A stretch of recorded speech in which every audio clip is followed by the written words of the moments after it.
Hello everyone, आप सभी का स्वागत है एमपीपीएससी स्टडी आईक्यू पर। उम्मीद है आप सभी लोग अच्छे होंगे और आप सभी की तैयारी बेहतर चल रही होगी। साथियों, जैसा कि आप सभी लोग जानते हैं कि अगस्त में आज़ादी आती है और ये जो महीना है अगस्त का, वो हमारे लिए सबसे बड़ा त्यौहार है देशवासियों के लिए, क्योंकि अगस्त में भारत मनाता है स्वतंत्रता दिवस। और इस बार हम लोग मना रहे हैं 80वां स्वतंत्रता दिवस। क्या आप जानते हैं कि इस स्वतंत्रता की जो नींव है वो 1857 की क्रांति में रखी गई थी। 1857 की क्रांति वो चिंगारी थी जिसने आज़ादी की पहली नींव रखी थी। तो आज के इस वीडियो में, आज के इस सेशन में हम लोग जानेंगे कि 1857 की क्रांति क्या थी और उसने किस प्रकार भारत की आज़ादी की नींव रखी थी। आइए शुरू करते हैं हमारा आज का टॉपिक। उससे पहले मैं आपको बता दूं कि स्टडी आईक्यू, क्योंकि पूरा देश इसको सेलिब्रेट कर रहा है, तो स्टडी आईक्यू सेलिब्रेट कर रहा है। और याद रखिए, हम लोग लेकर आए हैं फ्रीडम सेल, जिसमें आपको दो बड़े ऑफर मिल रहे हैं। क्या ऑफर हैं वो? पहला ऑफर, इसमें आप देख सकते हैं कि इसमें आपको 79% का जो है ऑफ मिल रहा है। यानी अगर आप कोई भी कोर्स लेते हैं एमपीपीएससी का, तो उस पर आपको 79% का ऑफ मिलेगा। चाहे वो आरंभ बैच ज्वाइन कीजिए आप, चाहे वो अभ्युदय बैच ज्वाइन कीजिए, चाहे वो सृजन 8.0 बैच ज्वाइन कीजिए, या फिर आप निश्चय ज्वाइन कीजिए, सभी पर आपको 79% का ऑफ मिल रहा है। दूसरा सबसे बड़ा फीचर है कि आपको डबल वैलिडिटी मिलने वाली, यानी जितनी वैलिडिटी अभी तक आपको मिलती थी उससे डबल वैलिडिटी आपको मिलेगी। तीसरी खास बात यह है कि जब भी आप कोई कोर्स लें तो आप ये कोड यूज करना ना भूलें, और ये कोड है हरी लाइफ। इस कोड के माध्यम से आपको मैक्सिमम डिस्काउंट मिलेगा, तो इस कोड को आपको हर हाल में यूज करना है। दूसरी खास बात देखिए, पहले जो 100 स्टूडेंट रहेंगे उनके लिए सबसे कम फीस रहेगी 8,999 में गोल्ड, और प्लैटिनम 14,999 में। इसके अलावा जो 100 से 200 हैं उनकी फीस अलग है। ऐसे करके 400 तक ये फीस अलग रहेगी। याद रखिएगा, 15 अगस्त लास्ट डेट है। 15 अगस्त को ये जो ऑफर है वो समाप्त हो जाएगा। एक और इम्पॉर्टेंट बात, अगर आप एमपीपीएससी 2027 की तैयारी कर रहे हैं, अगर आप एमपीपीएससी 2027 की तैयारी कर रहे हैं, तो इसके लिए आपको क्या करना है, आप इसके स्कैन कर सकते हैं। इसमें एक आपको फॉर्म मिलेगा। फॉर्म में आप 2027 से रिलेटेड जो भी आपकी क्यूरी हैं वो आप पूछ सकते हैं। उन सभी क्यूरी का आपको जवाब दिया जाएगा, और आप हमारे इस नंबर पे भी संपर्क कर सकते हैं। अगर आपको कोई भी प्रॉब्लम है इस फॉर्म को भरने में, तो डिस्क्रिप्शन में भी फॉर्म दिया गया है। एक और बात देखिए, अब हम लोग बात करते हैं हमारे 1857 की क्रांति पर। देखिए, 1857 की क्रांति कोई अचानक होने वाली घटना नहीं थी। सामान्यतः ये माना जाता है कि 1857 की जो क्रांति थी वो चर्बी वाले कारतूसों की वजह से हुई थी। लेकिन क्या चर्बी वाले कारतूसों की वजह से पूरे देश में इतनी बड़ी क्रांति हो सकती है? तो इसका जवाब है नहीं, क्योंकि चर्बी वाले कारतूस तो केवल एक चिंगारी का काम करते हैं। यानी इससे पहले अंग्रेजी शासनकाल की वजह से, अंग्रेजों की जो नीतियां थी उनकी वजह से भारतीय समाज उनसे परेशान था, भारतीय राजनेता उनसे परेशान थे। यानी जो शासक वर्ग है उनकी रियासतों को उन्होंने हड़प लिया था, व्यापारियों का व्यापार नष्ट हो गया था, लघु कुटीर उद्योग सब समाप्त हो चुके थे, जिसकी वजह से बहुत सारा बारूद इकट्ठा हो चुका था। यानी भारतीय जनमानस में पूरा का पूरा आक्रोश था, और उस आक्रोश में एक चिंगारी की जरूरत थी जिसका काम किया था चर्बी वाले कारतूसों ने। आइए हम समझते हैं इस पूरे टॉपिक को। तो प्रथम स्वतंत्रता संग्राम और ब्रिटिश साम्राज्य का सबसे बड़ा जो संकट 1857 की क्रांति, वो क्या था और किस तरीके से ये रहा, आइए इस पूरे टॉपिक में हम समझेंगे। जैसे कि आप ये डायग्राम देख सकते हैं, उस डायग्राम में आप देख रहे हैं कि पूरे 100 साल कैसे, जो जानते हैं कि एक युद्ध होता है, सबसे फेमस आपने सुना होगा भारत में, जिसका नाम है प्लासी का युद्ध। भारत में प्लासी का जो युद्ध हुआ था साथियों, वो हुआ था 23 जून 1757 को। 23 जून 1757 को प्लासी का युद्ध होता है, और इस युद्ध के द्वारा ही भारत में ईस्ट इंडिया कंपनी के शासन की नींव रखी गई थी। यानी भारत में अंग्रेजी शासन की जो नींव है, भारत में अंग्रेजी शासन की नींव यानी ईस्ट इंडिया कंपनी का जो शासन है, अंग्रेजी शासन की नींव रखी गई थी 1757 में।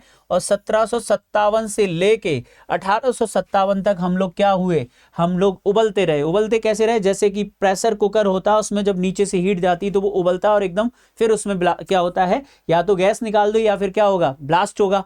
तो वैसे ही 100 साल तक भारतीयों का शोषण किया गया है ईस्ट इंडिया कंपनी के द्वारा, और इसीलिए जो है ईस्ट इंडिया कंपनी के शासन के विरुद्ध जो है 1857 में क्रांति हो जाती है, जिसे हम 1857 के विद्रोह के नाम से जानते हैं। आइए तो हम लोग इस विद्रोह की चर्चा करते हैं। समझते हैं। सबसे पहले तो इसके लिए हम लोगों को जानना होगा राजनीतिक कारण, आर्थिक कारण, सामाजिक धार्मिक कारण और सैन्य कारण। चलिए आइए स्टार्ट करते हैं। अगर हम 1857 की क्रांति को देखें तो ये जो असंतोष है या जो विद्रोह के जो कारण है उसको हम लोग 4-5 मेन कारणों में समझ सकते हैं। 4 मुख्य स्तंभ इसके कारण आप देख सकते हैं। पहला है राजनीतिक कारण। तो राजनीतिक कारण क्या है आइए देखते हैं। आप सबको पता होगा, आपने एक बहुत ही कुख्यात बोल सकते हैं गवर्नर जनरल का नाम सुना होगा जिसका नाम था लॉर्ड डलहौजी। लॉर्ड डलहौजी जब हिंदुस्तान आया था तो उसने एक पॉलिसी चलाई थी जिसका नाम था डॉक्ट्राइन ऑफ लैप्स, या जिसे हड़प नीति के नाम से, या इसका एक नाम व्यपगत सिद्धांत है। और इस नीति के द्वारा उसके द्वारा लगातार भारतीय राजाओं को हड़पा गया। क्या थी उसकी ये हड़प नीति? देखिए, डलहौजी के द्वारा भारतीय रियासतों को 3 भागों में बांटा गया था। पहली श्रेणी में उन रियासतों को रखा गया था जो बड़ी रियासतें थी, जिन पर अंग्रेजों का पूरी तरीके से नियंत्रण नहीं था, इसीलिए उसने इन रियासतों पर कोई भी प्रतिबंध नहीं लगाया। दूसरी कैटेगरी की रियासतें वो थी जो पहले मुगलों और पेशवाओं के अधीन थी और फिर ईस्ट इंडिया कंपनी के अधीन थी। यहां पर उसने एक नियम बनाया कि यदि किसी राजा की मृत्यु होती है और उसका कोई उत्तराधिकारी नहीं है, तो जब भी किसी बेटे को वो गोद ले या नया उत्तराधिकारी बनाए तो ईस्ट इंडिया कंपनी को इन्फॉर्म करना पड़ेगा। तीसरी कैटेगरी की रियासतें वो थी जहां पर वो छोटी रियासतें थी और उन रियासतों के निर्माण में कंपनी का बहुत बड़ा योगदान था। इसीलिए डलहौजी ने एक नियम बनाया था कि यदि याद रखिएगा कि किसी सुरक्षा प्राप्त राज्य का राजा बिना उत्तराधिकारी के मर जाता है, यानी वे रियासतें जिनका राजा बिना उत्तराधिकारी के मर जाता है, उसका कोई पुत्र नहीं है, तो वे रियासतें किसी दूसरे के पुत्र को गोद लेकर राजा नहीं बना सकती। यानी गोद प्रथा पर उसने प्रतिबंध लगा दिया और इसके माध्यम से उसने लगातार ढेर सारे जो भारतीय राज्य हैं उनको हड़प लिया। और इन राज्यों में जो पहला राज्य था उसका नाम था सतारा। सबसे पहले डलहौजी की हड़प नीति का शिकार हुआ था सतारा। सतारा के बाद अगर आप देखेंगे तो बघाट, जैतपुर, संबलपुर, इसके बाद अगर आप देखेंगे झांसी की कहानी तो सभी ने सुनी हमारे देशवासियों ने, तो झांसी को भी डलहौजी ने अपनी हड़प नीति के माध्यम से हड़प लिया। नागपुर, तो इन सभी राज्यों को उसने अपनी गोद निषेध प्रथा की नीति के माध्यम से हड़प लिया और इस प्रकार भारतीय जो राजा थे उनके राज्य छीन लिए। अब जो राजा जिनके राज्य छीने गए हैं वो आसानी से तो बैठेंगे नहीं, तो वो कहीं ना कहीं अपने राज्य को दोबारा प्राप्त करना चाहेंगे और इसीलिए ये 1857 की क्रांति का एक राजनीतिक कारण है। यानी डलहौजी की हड़प नीति ने जो राजनेता हैं या जो शासक वर्ग है उनके अंदर असंतोष पैदा किया, उनकी रियासतों को छीना। जिन रियासतों को छीना गया था वो अपनी तलवार लेकर खड़े थे और बस एक मौके की तलाश में थे, जब उन्हें मौका मिलेगा वो अपनी रियासत को वापस प्राप्त कर लेंगे। इसके अलावा डलहौजी ने अवध को कुशासन के आधार पर 1856 में विलय कर लिया। इसके अलावा पंजाब को जबरदस्ती युद्ध के द्वारा हड़प लिया और सिक्किम पर 2 डॉक्टरों के साथ दुर्व्यवहार का आरोप लगाकर भी डलहौजी ने हड़प लिया। तो कुल मिलाकर डलहौजी के द्वारा अपनी हड़प नीति के माध्यम से बहुत सारे राज्यों को हड़पा गया, जिसमें अवध का विलय भी बहुत फेमस है। अवध को अन्याय पूर्ण तरीके से कुशासन के आधार पर उसने हड़प लिया था। तो ये है डलहौजी की हड़प नीति। इसके अलावा लगातार वो मुगल सम्राट का अपमान कर रहे थे अंग्रेज। पेशवा की उपाधि का पेशवा की जो पेंशन थी उसको समाप्त कर दिया था। तो कुल मिलाकर 1857 की क्रांति के जो राजनीतिक कारण है वो ये हैं कि भारतीय रियासतों को अंग्रेजों द्वारा हड़प लिया गया, मुगल सम्राट का अपमान किया गया और पेशवा की जो पेंशन है वो समाप्त कर दी गई। इसके अलावा लगभग 20,000 जागीरें डलहौजी द्वारा जब्त कर ली गई थी। तो जमींदार परेशान हैं, मुगल सम्राट का अपमान हो रहा है, पेशवा की पेंशन समाप्त हो रही है और याद रखिएगा रियासतों को हड़पा जा रहा है। तो ये 1857 की क्रांति के याद रखिएगा राजनीतिक कारण थे। अब हम चलते हैं सामाजिक कारण की तरफ। तो 1857 की क्रांति के सामाजिक और धार्मिक कारण क्या थे आइए जानते हैं। जैसा कि आप सभी लोग जानते हैं कि समाज में अपनी कुछ परंपराएं होती हैं और जो लोग होते हैं वो अपनी परंपराओं को मानना चाहते हैं, उन पर प्रतिबंध उन्हें पसंद नहीं है। तो उस समय भारत में कुछ ऐसी प्रथाएं चलती थी जो तत्कालीन रूढ़िवादी समाज के द्वारा मानी जाती थी। जिन प्रथाओं में अगर आप देखेंगे तो एक सती प्रथा है। इन प्रथाओं में अगर आप देखेंगे तो विधवाओं की स्थिति थी। इसके अलावा अगर हम बात करेंगे एक धार्मिक अक्षमता अधिनियम 1850 है। आइए समझते हैं इनको क्या है। सबसे पहले ये जान लीजिए कि भारतीयों द्वारा सती प्रथा को बड़ा महत्व दिया जाता था और सती प्रथा एक कुप्रथा थी, यानी अच्छी प्रथा नहीं थी, लेकिन रूढ़िवादी समाज में वो प्रचलित थी। लॉर्ड विलियम बैटिंग द्वारा 1829 में एक कानून पारित किया गया और उस कानून के द्वारा सती प्रथा पर बैन लगा दिया गया। फिर 1856 में लॉर्ड कैनिंग के समय विधवा पुनर्विवाह अधिनियम पारित हो जाता है। हालांकि उसके लिए जो मंजूरी है वो लॉर्ड डलहौजी के समय दी गई थी और बाद में वो कानून बनता है। इसके साथ साथ 1850 में एक धार्मिक अक्षमता या धार्मिक निरयोग्यता अधिनियम कहते हैं। इस अधिनियम के द्वारा यह किया गया था कि यदि कोई व्यक्ति ईसाई धर्म स्वीकार करता है तो उसका पिता जो है उसे अपनी संपत्ति से वंचित नहीं कर सकता।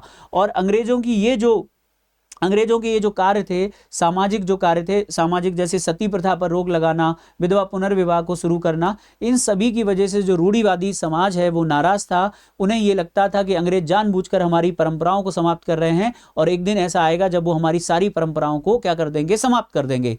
तो ये एक कारण था अंग्रेजों के विरोध का। दूसरा कारण, अंग्रेज भारतीयों को काला कहकर अपमानित करते थे। हमारी तुलना जो है वो उनके जितने भी अंग्रेजी जो होटल्स या जगह होती थी वहाँ लिखा रहता था dogs and Indians are not allow.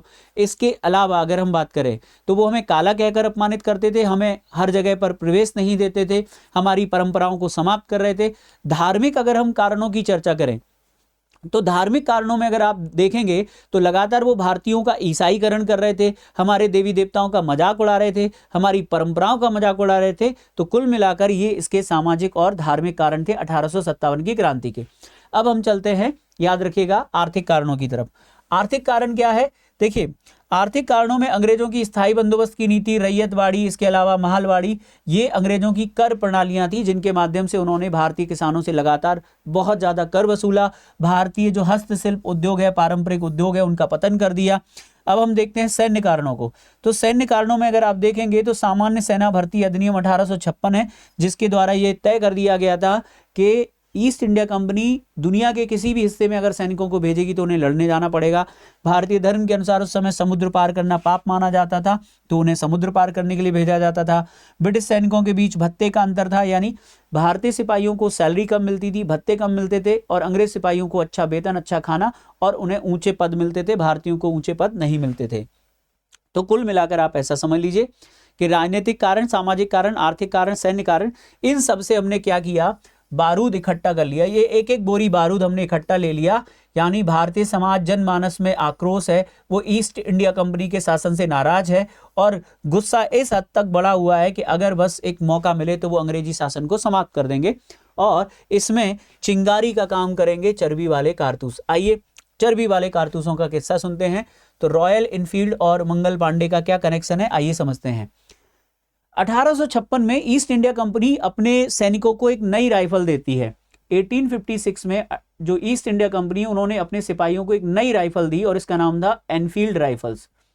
इससे पहले कंपनी के सिपाहियों के पास ब्राउन बेस नाम की हथियार होती थी, यानी ब्राउन बेस बंदूक के को रिप्लेस कर दिया गया और एक नई बंदूक देगी जिसका नाम है एनफील्ड राइफल्स। अब क्या होता है, यहां पर आपको यह जानना है कि जब ये राइफल दी गई तो इसमें एक चीज थी कि इस राइफल में जो कारतूसों का प्रयोग किया जाता था, इस राइफल में जो कारतूसों का प्रयोग किया जाता था, उन कारतूसों के ऊपर गाय व सुअर की चर्बी लगी हुई थी, गाय व सुअर की चर्बी लगी थी, जिससे कि भारतीय सिपाहियों, उस समय ईस्ट इंडिया कंपनी में जो सिपाही थे उनमें ज्यादातर उच्च जाति से आते थे, या तो ब्राह्मण थे या क्षत्रिय थे या फिर वो मुसलमान थे। अब गाय की जो चर्बी है, गाय पवित्र माना जाता है हिंदुओं के द्वारा, गाय उनका पवित्र पशु है, पूजनीय पशु है, और उसकी चर्बी को मुंह से लगाना यानी पाप, और सुअर की चर्बी मुसलमानों के लिए हराम है। जब भारतीय सिपाहियों को यह पता चला कि इस बंदूक के जो कारतूस उसमें गाय और सुअर की चर्बी का इस्तेमाल हो रहा है, तो वो क्रोधित हो जाते हैं और यही जो घटना है 1857 की क्रांति का तात्कालिक कारण बनती है। तो मैं ऐसा कह सकता हूं कि सामाजिक, धार्मिक, आर्थिक कारणों ने क्या किया, बारूद का काम किया। यानी जो सामाजिक, धार्मिक, आर्थिक कारण थे उन सब ने इतना आक्रोश पैदा कर दिया था भारतीय जनमानस में कि वो एक बारूद का ढेर बन चुका था। बस इसमें चिंगारी की जरूरत थी और इसमें चिंगारी का काम करेंगे कौन, चर्बी वाले कारतूस। तो 1856 में चर्बी वाले कारतूसों की इस घटना ने जो है क्या कर दिया, एक चिंगारी का काम किया और धीरे धीरे चिंगारी जो है बढ़ने लगी और इसमें जब आग लगती है तो विस्फोट हो जाता है। आइए पूरी घटनाओं को समझते हैं। सबसे पहले कहां के सिपाहियों ने चर्बी वाले कारतूसों का विरोध किया, तो देखिए जनवरी 1857 में दमदम में कारतूसों, बंगाल में 3 जगहों की घटनाएं हमको मिलती हैं। एक है, याद रखिएगा, बहरामपुर। सबसे पहले बहरामपुर और दमदम के सिपाहियों ने चर्बी वाले कारतूसों का प्रयोग करने से मना कर दिया, ठीक है, तो वहां पर यह अफवाह फैल चुकी थी। तो सबसे पहले दमदम में, उसके बाद कहां पर यह घटना पहुंचती है, फरवरी में, याद रखिएगा 1857 में बहरामपुर में 19वीं जो नेटिव इन्फेंट्री थी उसने कारतूसों का प्रयोग करने से मना कर दिया। सबसे पहले कभी अगर आपसे पूछा जाए कि चर्बी वाले कारतूसों की घटना कहां होती, तो सबसे पहला विरोध हुआ था दमदम में, कारतूसों की खबर फैली, सिपाहियों ने मना किया। ठीक है, इसके बाद बहरामपुर में ये खबर पहुंची और इसके बाद ये खबर पहुंच जाती 29 मार्च को कहां पर, बैरकपुर छावनी जो कि है बंगाल में।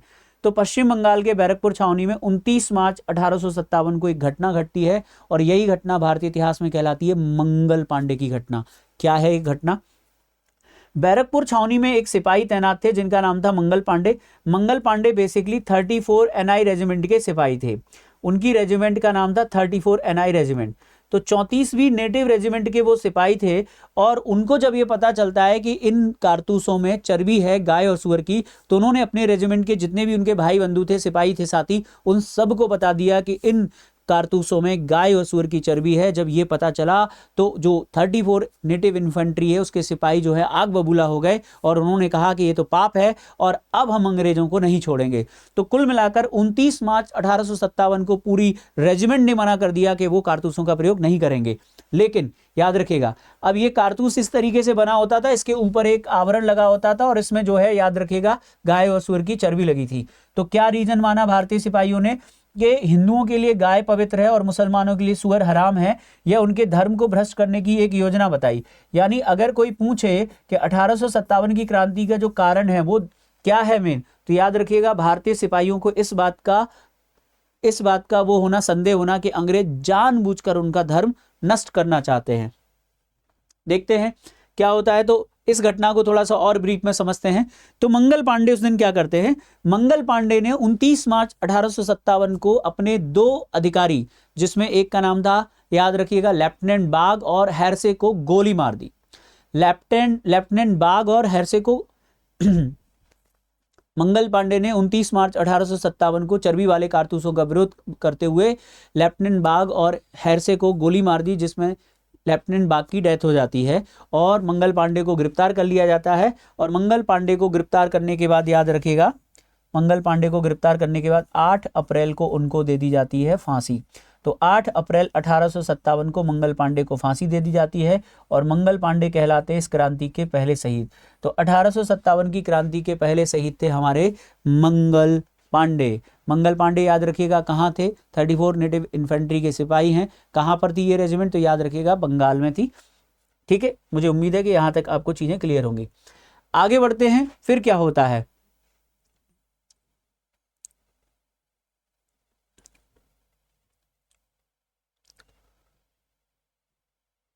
चलिए इसके बाद की कहानी को मैं एक डायग्राम में कनेक्ट कर देता हूं।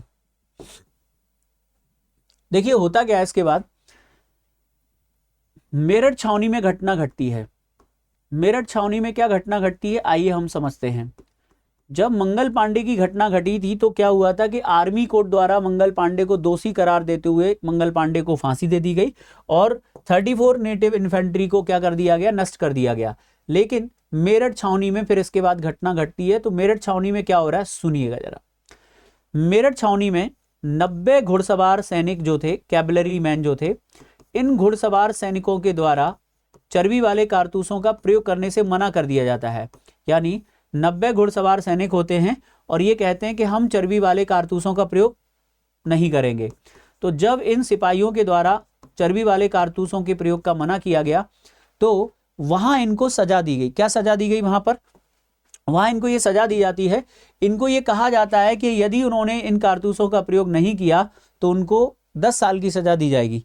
9 मई 1857 को आर्मी कोर्ट का एक डिसीजन आता है जिसमें से 5 को छोड़कर 85 जो घुड़सवार हैं, इन 85 घुड़सवार को याद रखिएगा एक सजा अनाउंस की जाती है कि इन सब को 10 वर्ष की सजा सुनाई जाती है जिन्होंने कारतूसों का प्रयोग करने से मना कर दिया, क्योंकि इन्होंने सेना के आदेशों का पालन करने से मना किया है। जब ये घटना घटती है मेरठ छावनी में तो 9 मई को रात को मीटिंग होती है कि भाई आज हमारे भाइयों के साथ हुआ है, कल हमारे साथ होगा। इसीलिए 10 मई को, तारीख क्या है 10 मई 1857, जगह कौन सी है, मेरठ छावनी। तो 10 मई 1857 को मेरठ छावनी में याद रखिएगा एक रेजिमेंट होती है जिसका नाम होता है 20 NI, 20 NI जो रेजिमेंट है, इस 20 NI रेजिमेंट द्वारा क्या किया जाता है, इसके द्वारा 20 NI रेजिमेंट द्वारा विद्रोह कर दिया जाता है, और अपने साथियों को जेल से छुड़ा लिया जाता है। और यहीं से याद रखिएगा, आज के बाद कभी कोई आपसे पूछे कि 1857 की क्रांति प्रारंभ कब हुई है, तो आपको याद रखना है कि 1857 की जो क्रांति वो प्रारंभ हुई है वो हुई है 10 मई 1857 को। और याद रखिएगा ये कहाँ से शुरू हुई है, तो 10 मई 1857 को क्रांति की जो शुरुआत है वो मेरठ से होती है। मेरठ में उस दिन क्या हुआ था, तो मेरठ में ये हुआ था कि जब 85 सिपाहियों को 10 साल की सजा सुनाई गई, तो इसके विरोध में इन सिपाहियों ने अंग्रेजी बंगलों में आग लगा दी, सिपाहियों को गोली मार दी। तो इस प्रकार जो है आपको याद रखना है, यहाँ पर 10 मई 1857 को इस विद्रोह की शुरुआत होती है। चलिए आगे बढ़ते हैं। अब इस मैप में हमको कहानी को आगे समझना है। अगर हम देखें तो जैसा कि मैंने आपको बताया कि यहाँ पे क्या होने वाला है, तो देखो, तो कहानी की शुरुआत यहां से थी। ये जो कैवलरी मैन थे 85, याद रखिएगा, उनको सजा सुनाई गई थी, जो 3 नेटिव कैवलरी के थे, मतलब 3 कैवलरी उनकी रेजिमेंट का नाम था, और उनको 85 सैनिकों को जो है सजा सुनाई गई थी कोर्ट मार्शल के द्वारा। तो इसके विरोध में क्या होता है मेरठ में, याद रखिएगा, मेरठ में जैसा कि मैंने आपको बताया कि 10 मई को विद्रोह भड़क गया। ऐसा ही तो मैंने आपको बताया ना कि अगर आपसे पूछा जाए कि मेरठ में विद्रोह कब हुआ है, तो आपको बताना कि मेरठ में विद्रोह हुआ था 10 मई 1857 को। तो 10 मई 1857 को विद्रोही सिपाहियों ने क्या किया, मेरठ पे कब्जा कर लिया, और यहां से कूच करते हुए वो निकलते हैं। जब वो कूच करते हैं तो याद रखिएगा 11 मई को सैनिक रात भर घोड़ों पर सवार होकर दिल्ली की ओर बढ़े, मतलब 10 को मेरठ से वो चले, और लगातार यहां से कूच करते हुए उन्होंने 11 मई को दिल्ली पर वो पहुंच जाते हैं। तो कभी अगर ये पूछा जाए, लिखा हुआ है कि वो दिल्ली कब पहुंचे थे, तो 11 मई को पहुंचे थे, ठीक है। इसके बाद उन्होंने 12 मई को दिल्ली पर कब्जा कर लिया था। अगर कभी ये पूछा जाए कि कब्जा कब किया दिल्ली पर, तो 12 मई को याद रखना है। पहुंचे कब थे, 11 मई को सुबह पहुंचे, और 12 मई को जो है उन्होंने दिल्ली को पूरी तरीके से कंट्रोल कर लिया। और दिल्ली का जो मुगल शासक था उसका नाम था बहादुर शाह जफर। तो मुगल सम्राट बहादुर शाह जफर को याद रखना, उन्होंने अपना क्या कर दिया है, उन्होंने अपना नेता घोषित कर दिया। तो कुल मिलाकर क्रांति कहां से होती है, मेरठ से होती है, 10 मई को होती है। विद्रोही सिपाही 11 मई को दिल्ली पहुंचते हैं। 12 मई को दिल्ली में क्या होता है, 11 को एक तरीके से युद्ध चलता है, और 12 मई को पूरी तरीके से दिल्ली उनके कंट्रोल में आ जाती है, याद रखिएगा। और यहां से आप देख सकते हैं बहादुर शाह जफर को भारत का शहंशाह हिंद घोषित किया गया, और यह महज सैन्य विद्रोह नहीं रहा, इसे मुगल सत्ता की वैधानिकता प्राप्त हुई, जिसने इसे एक राष्ट्रीय राजनीतिक स्वरूप प्रदान कर दिया। तो कुल मिलाकर अगर आपसे पूछा जाए कि 1857 की क्रांति में 1857 की क्रांति का नेता कौन था, तो वो थे हमारे बहादुर शाह जफर। बहादुर शाह जफर 1857 की क्रांति के नेता थे। बताइए, यहां तक समझ में आया?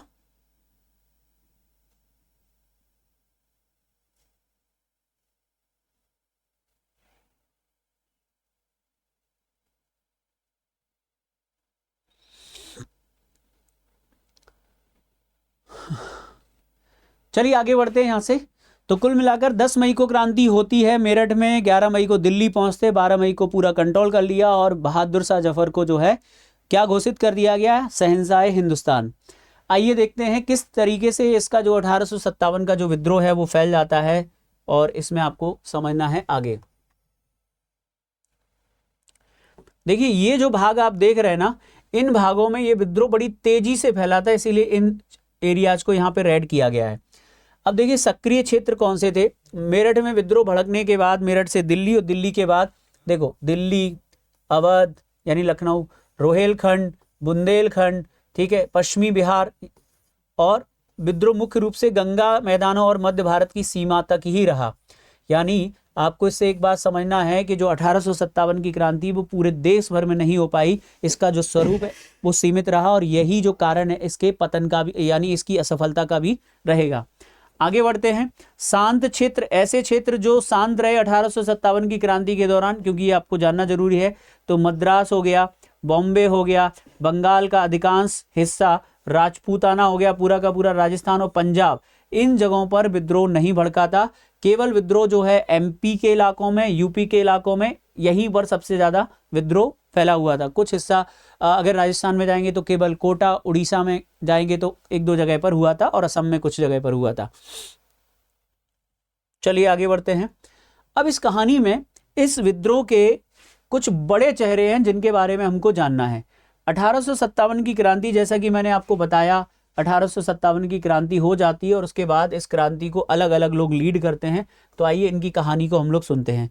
तो हमारी कहानी में जो सबसे बड़ा किरदार आपको बताया है कि दिल्ली में क्या हुआ, तो दिल्ली की कहानी को सुनिए। 10 मई की रात को विद्रोही सिपाहियों ने मेरठ से चलना शुरू किया। मेरठ से पहुंचकर 11 मई को सुबह वो दिल्ली पहुंचे। 12 मई को उन्होंने दिल्ली पर पूरा नियंत्रण कर लिया। 12 मई को नियंत्रण करने के बाद उन्होंने दिल्ली के जो सम्राट है, मुगल शासक बहादुर शाह जफर को अपना नेता घोषित किया क्रांति का। और याद रखिएगा, बहादुर शाह जफर के नाम से उनके पत्र, मतलब उनके नाम से पत्र साइन करवाए गए और भारत के विभिन्न राजा रजवाड़ों को ये भेजे गए, जिसमें लिखा था कि मैं बहादुर शाह जफर अपने राज्य यानी दिल्ली में विद्रोह कर रहा हूं और मैं सबसे कहता हूं कि सब अपने अपने क्षेत्र में विद्रोह करें और अंग्रेजों को भारत से उखाड़ फेंकें। आखिरकार विद्रोही सिपाहियों ने बहादुर शाह जफर का सहारा क्यों लिया? तो देखिए, उसके पीछे एक बहुत बड़ा रीजन था कि बहादुर शाह जफर उस समय देश के सबसे बड़े शासक थे और उनके कहने पर सारे जो क्षेत्रीय शक्तियां हैं वो साथ आ सकती थी और बाकी लोगों के कहने पर नहीं आ सकती थी। और इसीलिए बहादुर शाह जफर को अपना नेता बनाया गया था, क्योंकि उनके नेतृत्व में पूरा देश एक हो सकता था और इसीलिए उनके नाम से सारे पत्र भेजे गए। दिल्ली में बहादुर शाह जफर की जो उम्र है वो लगभग 80 वर्ष थी और इसीलिए दिल्ली में क्रांति का नेतृत्व करते उनके सेनापति, जिनका नाम होता है वक्त खां। वक्त खां बरेली के एक सिपाही थे जिन्होंने दिल्ली में सैन्य नेतृत्व संभाला था और बहादुर शाह जफर केवल नाम मात्र के नेता थे। अब इस कहानी में एक ट्विस्ट होता है।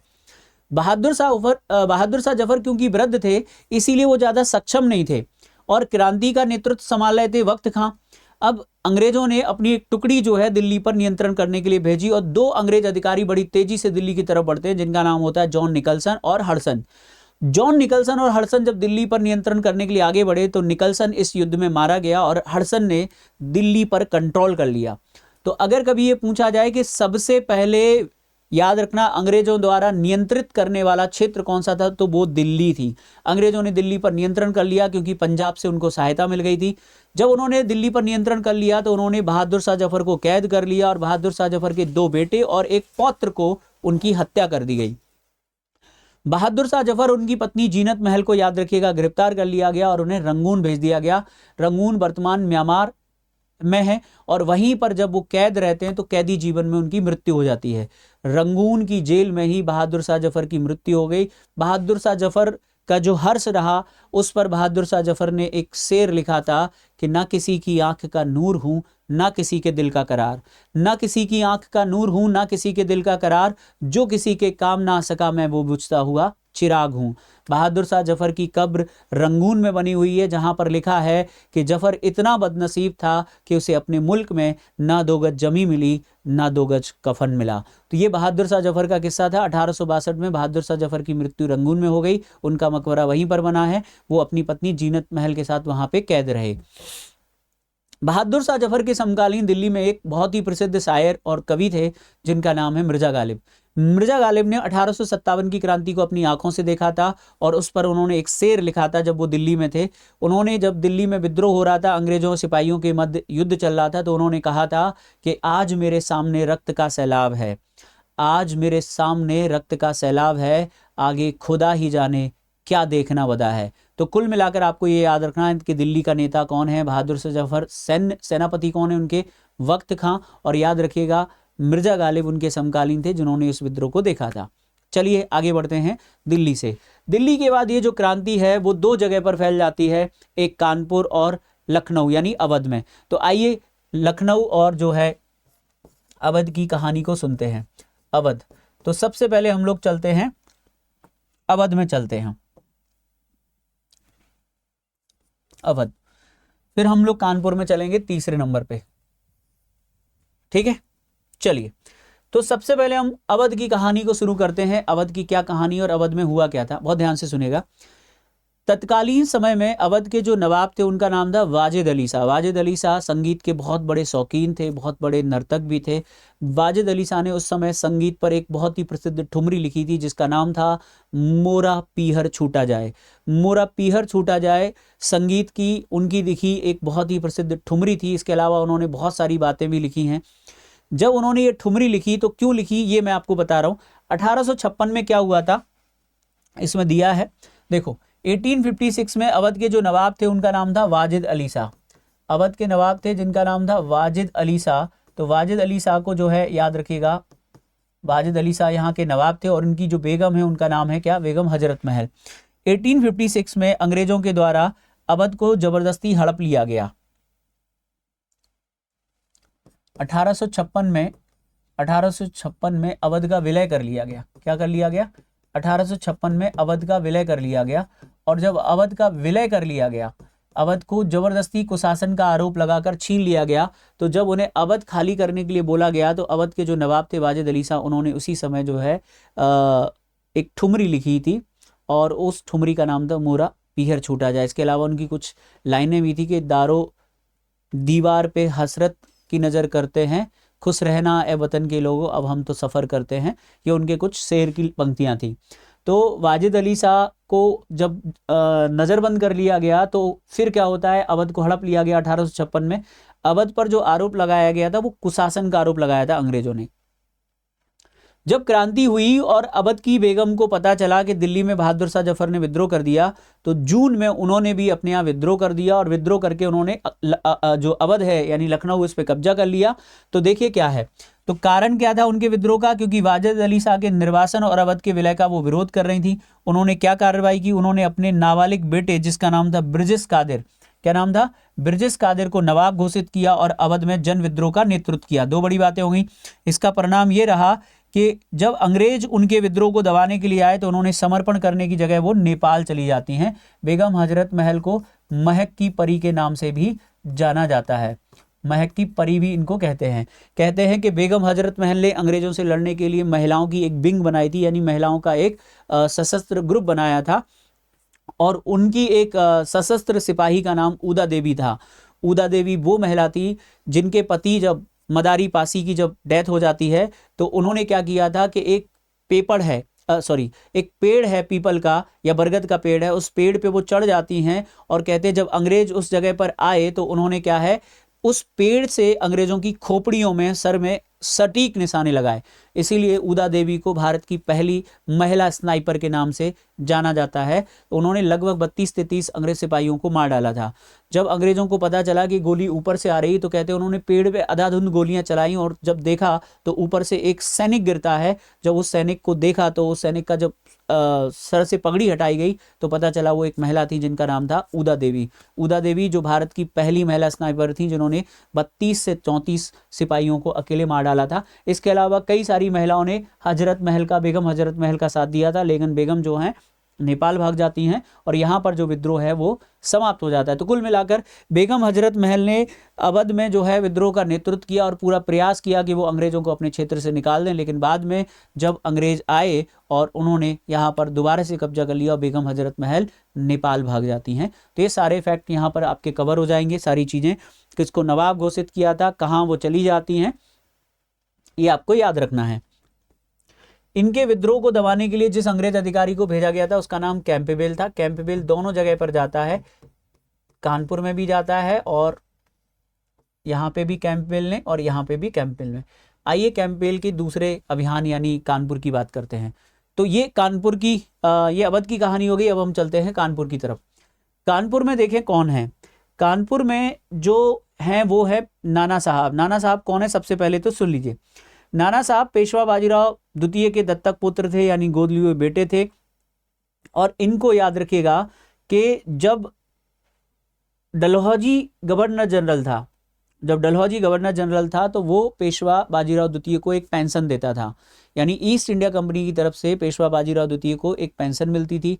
पेंशन उनको मिलती थी। जब उनकी मृत्यु हुई 1853 में तो नाना साहब जाते। नाना साहब पेशवा बाजीराव द्वितीय के दत्तक पुत्र थे, यानी गोद लिए हुए बेटे थे। इनका जो वास्तविक नाम था वो आपको कमेंट करके बताना है कि इनका जो नाम है वो क्या था, ठीक है। अब यहाँ पर क्या होता है कि नाना साहब जब जाते हैं तो नाना साहब जब अंग्रेजों से बात करने के लिए गए तो ईस्ट इंडिया कंपनी ने उनको पेंशन देने से मना कर दिया, ये कहते हुए कि ये पेंशन तो हम उन्हें व्यक्तिगत तौर पे देते थे, आपको पेंशन नहीं दे सकते। तो जो हमारे पेशवा के पुत्र हैं नाना साहेब, वो अंग्रेजों से नाराज थे और यही कारण था कि जब विद्रोह हुआ और उनके पास खबर आई दिल्ली से, तो उन्होंने भी क्या किया, कार्रवाई की और उन्होंने कानपुर में जो ब्रिटिश सैन्य छावनी थी उस पर कब्जा कर लिया, वहां से अंग्रेजों को खदेड़ दिया, खुद को पेशवा घोषित किया और याद रखेगा तात्या टोपे उनके बन जाते हैं सेनापति।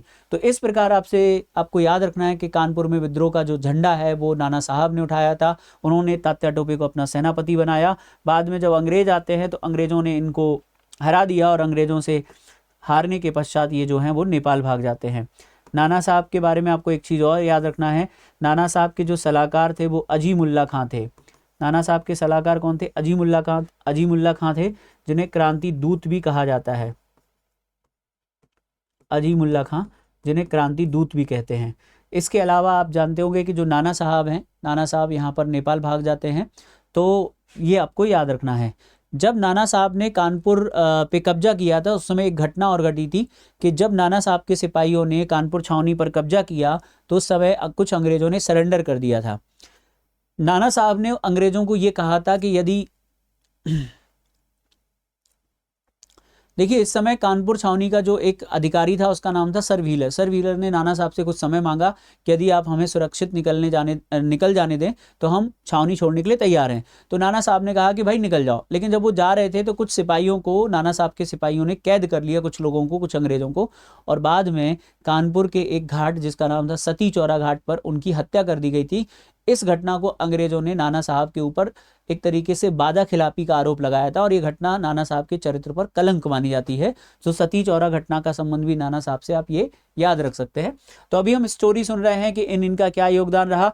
तो बेगम हजरत महल ने अवध में क्रांति का झंडा बुलंद किया, अंग्रेजों को दिखाया कि भारतीय क्या होते हैं, अपनी ताकत दिखाया। महिलाओं की एक सेना भी उनकी थी जिसके माध्यम से उन्होंने कई अंग्रेजों को मार गिराया।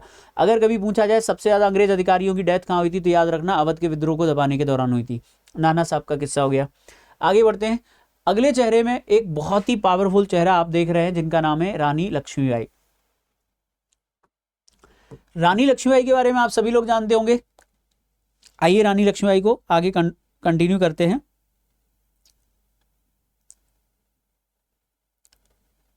चलिए, तो रानी लक्ष्मीबाई का क्या किस्सा है। रानी लक्ष्मीबाई झांसी की रानी है। उनके पति का नाम क्या था? गंगाधर राव था, और उन्होंने एक बेटे को गोद लिया था क्योंकि उनके बेटे की डेथ हो गई थी, और उनके दत्तक पुत्र का नाम था दामोदर राव। लेकिन ईस्ट इंडिया कंपनी यानी डलहौजी ने एक नियम बनाया था, यदि राजा बिना उत्तराधिकारी के मर जाएगा तो उसके गोद लिए हुए बेटे को मान्यता नहीं होगी, और इसीलिए डलहौजी ने झांसी को हड़प लिया।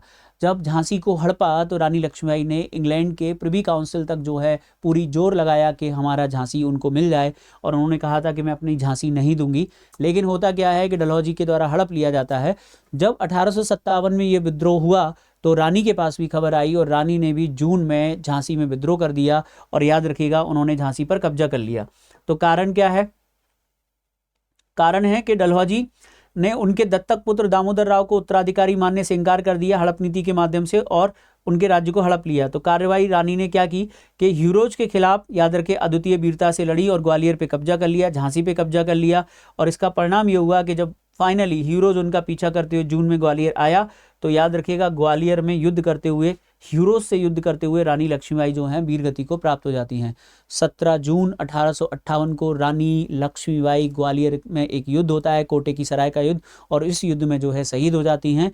और याद रखिएगा जो ह्यूरोज है, जब उसने इस विद्रोह के सिपाहियों को देखा था, सभी विद्रोहियों को देखा था, तो उसने एक स्टेटमेंट दिया था कि क्रांतिकारियों में केवल एक मर्द है जिनका नाम था रानी लक्ष्मीबाई। तो क्रांतिकारियों में केवल एक मर्द है, उनका नाम रानी लक्ष्मीबाई था, झांसी की रानी थी। रानी लक्ष्मीबाई का जन्म वाराणसी में हुआ था। उनके पिता का नाम मोरोपंत था, और उनका विवाह झांसी के राजा गंगाधर राव के साथ हुआ था। उनके दत्तक पुत्र का नाम दामोदर राव था। तो ये सारी चीज़ें आप याद रख सकते हैं रानी लक्ष्मीबाई के बारे में। रानी लक्ष्मीबाई के ऊपर सुभद्रा कुमारी चौहान ने एक कविता लिखी है, और उसका नाम है झांसी की रानी, जिसमें वो कहती हैं कि बुंदेले हर बोलो के मुँह हमने सुनी कहानी थी, और खूब लड़ी मर्दानी हुए तो झांसी वाली रानी थी। झांसी वाली जो रानी है यानी लक्ष्मीबाई, उन्होंने तात्या टोपे को कुछ समय के लिए अपना सेनापति बनाया था, और बाद में जब इनकी डेथ हो जाती है तो तात्या टोपे अकेले गुरिल्ला युद्ध नीति से लड़ते रहते हैं। रानी लक्ष्मीबाई की कुछ सहयोगी और सहेलियां भी थी, जिसमें एक का नाम सुंदर था और एक जो है झलकारी बाई, बहुत ही फेमस है। झलकारी बाई ने भी इनका बहुत ज़्यादा सहयोग किया था। तो ये सारी चीज़ें आप लोगों को याद रखना है। झलकारी बाई भी 1857 की उन महिला महान क्रांतिकारियों में शामिल है जिन्होंने अपने प्राणों का और अपना सर्वोच्च बलिदान दिया है। आगे बढ़ते हैं। एक और बड़ा नाम जिनका नाम है बाबू कुंवर सिंह, आइए इनकी चर्चा करते हैं, क्योंकि ये बड़े बड़े क्रांतिकारियों में हम लोग नाम देख रहे हैं। बाबू कुंवर सिंह कौन है? बाबू कुंवर सिंह याद रखिएगा, जगदीशपुर के जमींदार थे जो कि बिहार में है। कारण क्या है कि जो ब्रिटिश सरकार है यानी अंग्रेज हैं, उनके द्वारा ब्रिटिश भू राजस्व नीतियों के कारण इनकी जागीरदारी छीन ली गई थी, जिसकी वजह से ये नाराज थे। और इन्होंने क्या किया, याद रखिएगा, इन्होंने सबसे पहले 80 वर्ष के हैं, सबसे इंपॉर्टेंट बात आपको देखनी है, 80 वर्ष की आयु में इन्होंने छापामार युद्ध का शानदार नेतृत्व किया। परिणाम ये हुआ कि बाद में युद्ध में ये घायल हो गए और घायल होने के बाद जो है इनकी मृत्यु हो जाती है। लेकिन कुंवर सिंह के बारे में जो आपको सुनना है वो बहुत ध्यान से सुनिएगा। बिहार की जगदीशपुर रियासत के जमींदार हैं। इनके भाई का नाम अमर सिंह था और इन्होंने ईस्ट इंडिया कंपनी के खिलाफ विद्रोह कर दिया। इन्होंने कई स्थानों पर अंग्रेजी सेनाओं को हराया था। याद रखिएगा, लगभग 3 से 4 स्थानों पर अंग्रेजी सेना को धूल चटा दी थी कुंवर सिंह ने। 80 साल की उम्र में कुंवर सिंह का ये जज्बा बहुत ही शानदार था और इस पर कुछ अंग्रेज अधिकारियों ने टिप्पणी की थी, यदि कुंवर सिंह जीवित होते या कुंवर सिंह जो है 80 वृद्ध नहीं होते, युवा होते, तो संभवतः उसी समय भारत आज़ाद हो जाता। तो एक बहुत ही महत्वपूर्ण क्रांतिकारी हैं कुंवर सिंह। सुभद्रा कुमारी चौहान जब अपनी कविता लिखती हैं तो इस कविता में वो कहती हैं कि खूब लड़ी मर्दानी हुए तो झांसी वाली रानी थी। लेकिन आगे जब वो कुछ लाइन बोलती हैं, उस लाइन पे अगर आप गौर करिएगा, जब भी मैं उस लाइन को पढ़ता हूँ तो मुझे कुंवर सिंह की याद आती है। वो कहती हैं कि सन 57 में चमक उठी हुई तलवार पुरानी थी और बूढ़े भारत में, कितने साल के, 80 साल का एक व्यक्ति अंग्रेजों से युद्ध कर रहा है और उस युद्ध में अंग्रेजों को हरा रहा है, तो बूढ़े भारत में आई फिर से नई जवानी थी। तो ये है कुंवर सिंह। याद रखिएगा, कुंवर सिंह ने अंग्रेजों से सशस्त्र लड़ाई की। जब एक बार गंगा नदी पार कर रहे थे तो अंग्रेजों ने इनको घेर लिया और अंग्रेजों ने इन पर गोली चलाई। जब अंग्रेजों ने इन पर गोली चलाई तो इनके कंधे में गोली लगी, यानी एक हाथ घायल हो गया। कहते हैं कुंवर सिंह ने जज्बा दिखाते हुए उसी समय तलवार से अपना हाथ काट कर गंगा नदी में प्रवाहित कर दिया, ये कह के गंगा मैया आपको समर्पित। लेकिन हाथ काटने से उनका जो हाथ में इन्फेक्शन फैल गया और बाद में कुंवर सिंह की डेथ हो जाती है और उनके भाई अमर सिंह विद्रोह करते हैं। तो इस प्रकार कुंवर सिंह वो क्रांतिकारी थे जिन्होंने अंग्रेजों को धूल चटाई। हमारा अगला नाम है जनरल बख्त खां। जैसा कि मैंने आपको थोड़ी देर पहले भी बताया था जनरल बख्त खां के बारे में। दिल्ली में, याद रखिएगा, ये बरेली से सैनिकों का नेतृत्व किया। ठीक है, इसके बरेली में भी इन्होंने विद्रोह किया था, यही याद रखिएगा। और इसके अलावा जो आपको याद रखना है कि इनके द्वारा दिल्ली में भी नेतृत्व किया गया था। दिल्ली में सैन्य और नागरिक प्रशासन की वास्तविक कमान इन्हीं के पास थी, यानी कोर्ट ऑफ डायरेक्टर। और परिणाम याद रखिएगा, ये लखनऊ में लड़ते हुए शहीद हो जाते। तो ये थे जनरल बख्त खां। दिल्ली में भी किया और बरेली में भी जो है सैनिकों का नेतृत्व किया था। आगे बढ़ते हैं, कुछ चीजों की तरफ चलते हैं। अब इसमें कुछ और व्यक्तियों के बारे में हम लोग बात करते हैं। देखो, यहां पर कुछ नाम और हैं जिनके बारे में मुझे लगता है चर्चा करना जरूरी है। एक तो आपको याद रखना है रानी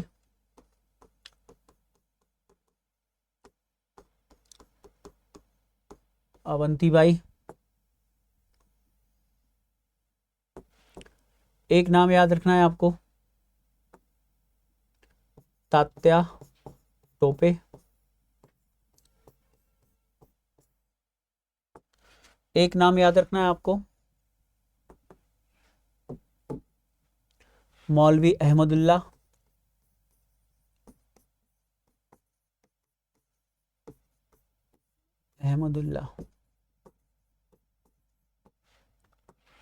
एक नाम याद रखना है आपको लियाकत अली। और भी बहुत सारे विद्रोही थे, लेकिन ये प्रमुख विद्रोही जिन्होंने बड़े स्तर पर विद्रोह किया उनका नाम तो यही है। आइए इनकी बात करते हैं। सबसे पहले हम रानी अवंतीबाई की चर्चा करते हैं। रामगढ़ रियासत एक छोटी सी रियासत है। रामगढ़ की रानी लक्ष्मीबाई के नाम से इन्हें जाना जाता है।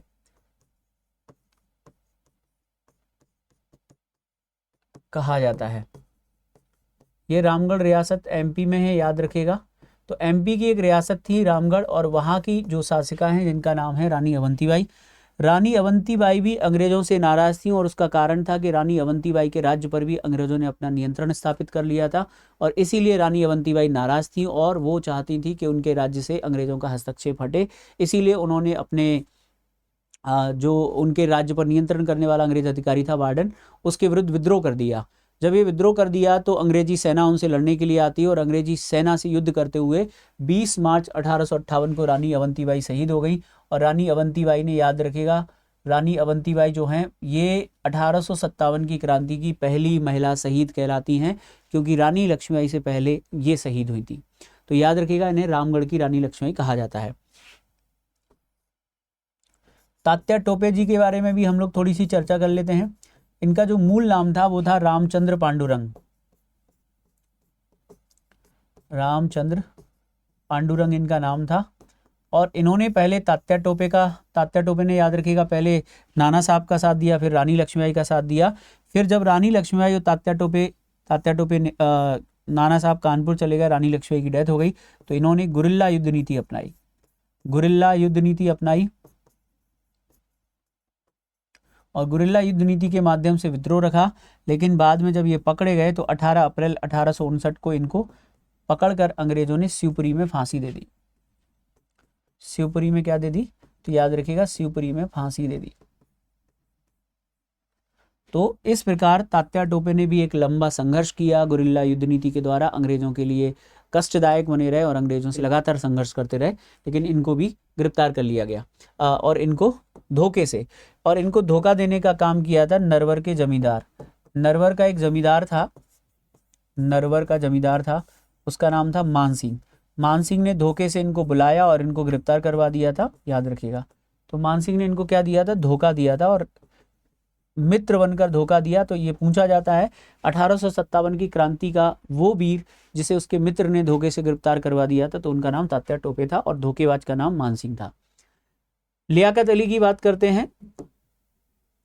इलाहाबाद में लियाकत अली अंग्रेजों के विरुद्ध संघर्ष करते हैं, और इलाहाबाद के बाद अगर हम बात करें फैजाबाद, या फैजाबाद नहीं आता है तो ऑप्शन में आपको याद रखना है, ऑप्शन में आपको मिलेगा अवध। ठीक है, अवध में मौलवी अहमदुल्लाह ने विद्रोह किया था। आइए थोड़ा सा इनकी भी चर्चा करते हैं। सबसे पहले जानते हैं मौलवी अहमदुल्लाह के बारे में। मौलवी अहमदुल्लाह मूलतः मद्रास के रहने वाले थे, और ये क्या करते हैं, जब बेगम हजरत महल हैं, जब वो नेपाल चली जाती हैं तो इन्होंने विद्रोह कर दिया, और कहते हैं ये अंग्रेजों के सबसे कट्टर दुश्मन थे। इन्होंने अंग्रेजों के विरुद्ध जिहाद का नारा दिया था, यानी अंग्रेजों को मारने के लिए जिहाद का नारा दिया। और आपको याद रखना है कि अंग्रेजों के सबसे कट्टर दुश्मन माने गए हैं, क्योंकि अंग्रेजों के विरुद्ध जब इन्होंने जिहाद भड़काया तो ईस्ट इंडिया कंपनी के लिए काफ़ी चुनौतियां इन्होंने पैदा कर दी, और इसीलिए अंग्रेजों ने इन्हें जिंदा या मुर्दा पकड़ने पर 50,000 रुपये का इनाम उस समय रखा था, और इसी वजह से धोखे से जो है इनको गिरफ्तार करके इनकी हत्या कर दी गई। ठीक है, और अपनों ने ही गद्दारी की थी। तो ये याद रखिएगा, मौलवी अहमदुल्लाह बहुत फेमस है, 50,000 का इनाम इन पर रखा गया था। लियाकत अली ने इलाहाबाद में किया था। तो अगर आप ये देखें तो मेजर जितने भी क्रांतिकारी थे 1857 के, वो मैंने आप लोगों को यहाँ पर इनके बारे में बता दिया। अब आखिरकार क्या होता है इस क्रांति का, आइए समझते हैं। कौन कौन लोग इस क्रांति में भाग ले रहा था, किस तरीके से विद्रोह चल रहा था, क्या ये सैन्य विद्रोह था या जन विद्रोह था, थोड़ी सी बातें इस पर भी कर लेते हैं। देखो, सिर्फ एक सैन्य विद्रोह नहीं, सैन्य विद्रोह इसलिए नहीं है क्योंकि अकेले सैनिक इसमें शामिल नहीं है। कौन कौन शामिल है? इसमें शामिल हैं अपदस्थ शासक, इसमें शामिल हैं अपदस्थ नवाब, इसमें शामिल हैं विद्रोही सिपाही, इसमें शामिल हैं, याद रखिएगा, किसान, इसमें शामिल हैं कारीगर, इसमें शामिल हैं जमींदार, इसमें शामिल हैं ये सारे लोग जिनका नाम आप देख रहे हैं। तो कुल मिलाकर अपदस्थ शासक, जमींदार, किसान, सिपाही, ये सारे के सारे लोग इस विद्रोह में शामिल थे। अवध का विशेष मामला सुन लीजिए याद। देखिए, कहा जाता है कि अवध में टोटल 1.5 लाख लोग मारे गए थे। ठीक है, जिसमें से 1 लाख आम नागरिक थे। 1 लाख आम नागरिक थे। यहाँ विद्रोह ने एक सच्चे राष्ट्रीय और जन विद्रोह का स्वरूप ले लिया था, और तालुकदारों ने अपने किसानों के साथ मिलकर ब्रिटिश सत्ता को उखाड़ फेंका था। कभी ये भी पूछा जाए कि सर्वाधिक विद्रोही सिपाही किस राज्य के थे, तो याद रखिएगा, सर्वाधिक विद्रोही सिपाही जो हैं वो माने जाते हैं अवध के। लगभग 75,000 सिपाहियों ने अकेले अवध के 75,000 सिपाहियों ने इस विद्रोह में भाग लिया था। तो अवध में सबसे ज्यादा अंग्रेजों को मारा गया था, सबसे ज्यादा अंग्रेज अधिकारी अवध के विद्रोह को दबाने के दौरान मौत मतलब मारे जाते हैं। आइए आगे बढ़ते हैं। अब आते हैं प्रिंसली स्टेट की भूमिका, मतलब तूफान में जिन्होंने तरंग रोधक यानी ब्रेक वाटर्स का काम किया था वो कौन थे? तो वे लोग जिन्होंने अंग्रेजों के प्रति अपनी वफादारी पूरी तरीके से दिखाई। तो देखो, सबसे पहले वफादार रियासतों की अगर हम बात करें तो ग्वालियर के सिंधिया, इंदौर के होलकर, हैदराबाद के निजाम, पटियाला, जींद नाभा के सिख, नेपाल के गोरखा, हैदराबाद का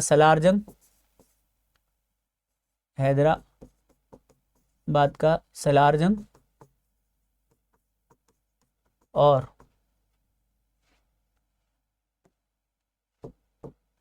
भोपाल की बेगम, इन सभी लोगों के द्वारा 1857 की क्रांति में अंग्रेजों का साथ दिया गया था। इन सभी विद्रोहियों में सबसे बड़ा सहयोगी माना जाता है सिंधिया को। सबसे बड़ा विद्रोही किसे माना जाता है? सबसे बड़ा सहयोगी माना जाता है सिंधिया को।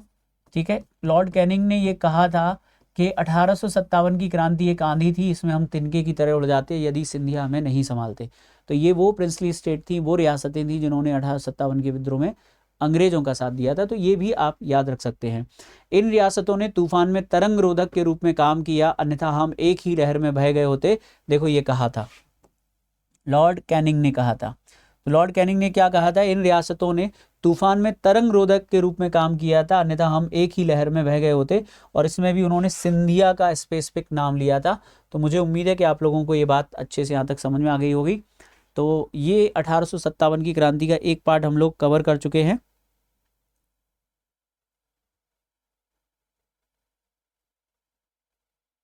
चलिए 2 मिनट दीजिए आप मुझे, हम इसको कंटिन्यू करते हैं।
चलिए आइए, तो कुल मिलाकर अभी तक आपने देखा कि 1857 का विद्रोह क्या था, उसके कारण क्या थे, किस तरीके से ये विद्रोह की शुरुआत हुई थी, चर्बी वाले कारतूस कैसे तात्कालिक कारण बने, 1857 के विद्रोह में प्रमुख विद्रोही कौन थे और किस प्रकार जो है इस विद्रोह को दबाया गया। अब हम बात करते हैं, यहाँ पर एक टेबल मैं आपके सामने लेकर आया हूं और इसमें हम लोग ये देखेंगे कि क्या इस विद्रोह की असफलता के कारण थे। तो विद्रोह की असफलता के कारणों पर भी हम लोग एक नजर मार लेते हैं। विद्रोह की असफलता का अगर हम डायग्नोस्टिक करते हैं तो इसमें हमको कुछ फैक्टर निकल कर आते हैं, जिसमें एक फैक्टर आप देख सकते हैं वो है नेतृत्व और एकता का अभाव। यानी 1857 की क्रांति में जो लीडरशिप कर रहे थे, जो भारत के सबसे बड़े नेता थे जिन्हें क्रांति का नेता घोषित किया गया, वो संभवतः एक वृद्ध मुगल शासक थे और कहीं ना कहीं उस अवस्था में वो सही से नेतृत्व नहीं कर सकते थे। इसमें आपने सुना होगा कि यदि एक स्टेटमेंट, देखिए याद रखिएगा बहुत इंपॉर्टेंट है, तो केंद्रीय कमान का अभाव, यानी हमारा जो नेता है वो वृद्ध थे, केंद्रीय कमान का अभाव था, नेता अपने व्यक्तिगत क्षेत्रीय हितों के लिए लड़ रहे थे।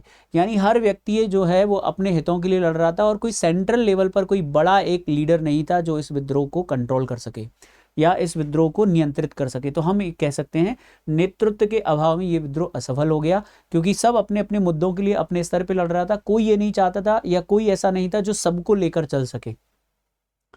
दूसरा इसमें याद रखिएगा, दूसरा कारण है हथियारों और रसद। अगर आप देखेंगे कि ईस्ट इंडिया कंपनी के जो लोग थे उनके पास आधुनिक हथियारें थे और हमारे जो सिपाही थे उनके पास परंपरागत तीर तलवार भाले थे, जैसे पुरानी तलवारें थी, भाले थे और सीमित गोला बारूद था, जिसकी वजह से हम अंग्रेजों से हार जाते हैं इस विद्रोह में। तीसरा कारण है संचार का, संचार कम्युनिकेशन याद रखिएगा, संदेश वाहकों पर निर्भरता। हमारे पास इतने अच्छे संदेश वाहक नहीं थे, जबकि अंग्रेजों के पास तार सेवा थी, रेल सेवा थी और उनके पास अच्छे संचार के साधन थे। देखो यहाँ लिखा है उनके पास लॉरेंस बंधु जैसे लीडरशिप थे, निकलसन था, आउटरम, जेम्स आउटरम थे, जैसे उत्कृष्ट जनरल थे। इसमें आप 2-3 का नाम और लिख सकते हैं, जैसे कि ह्यूरोज का नाम लिख सकते हैं, नील का नाम लिख सकते हैं, कैंपबेल का नाम लिख सकते हैं।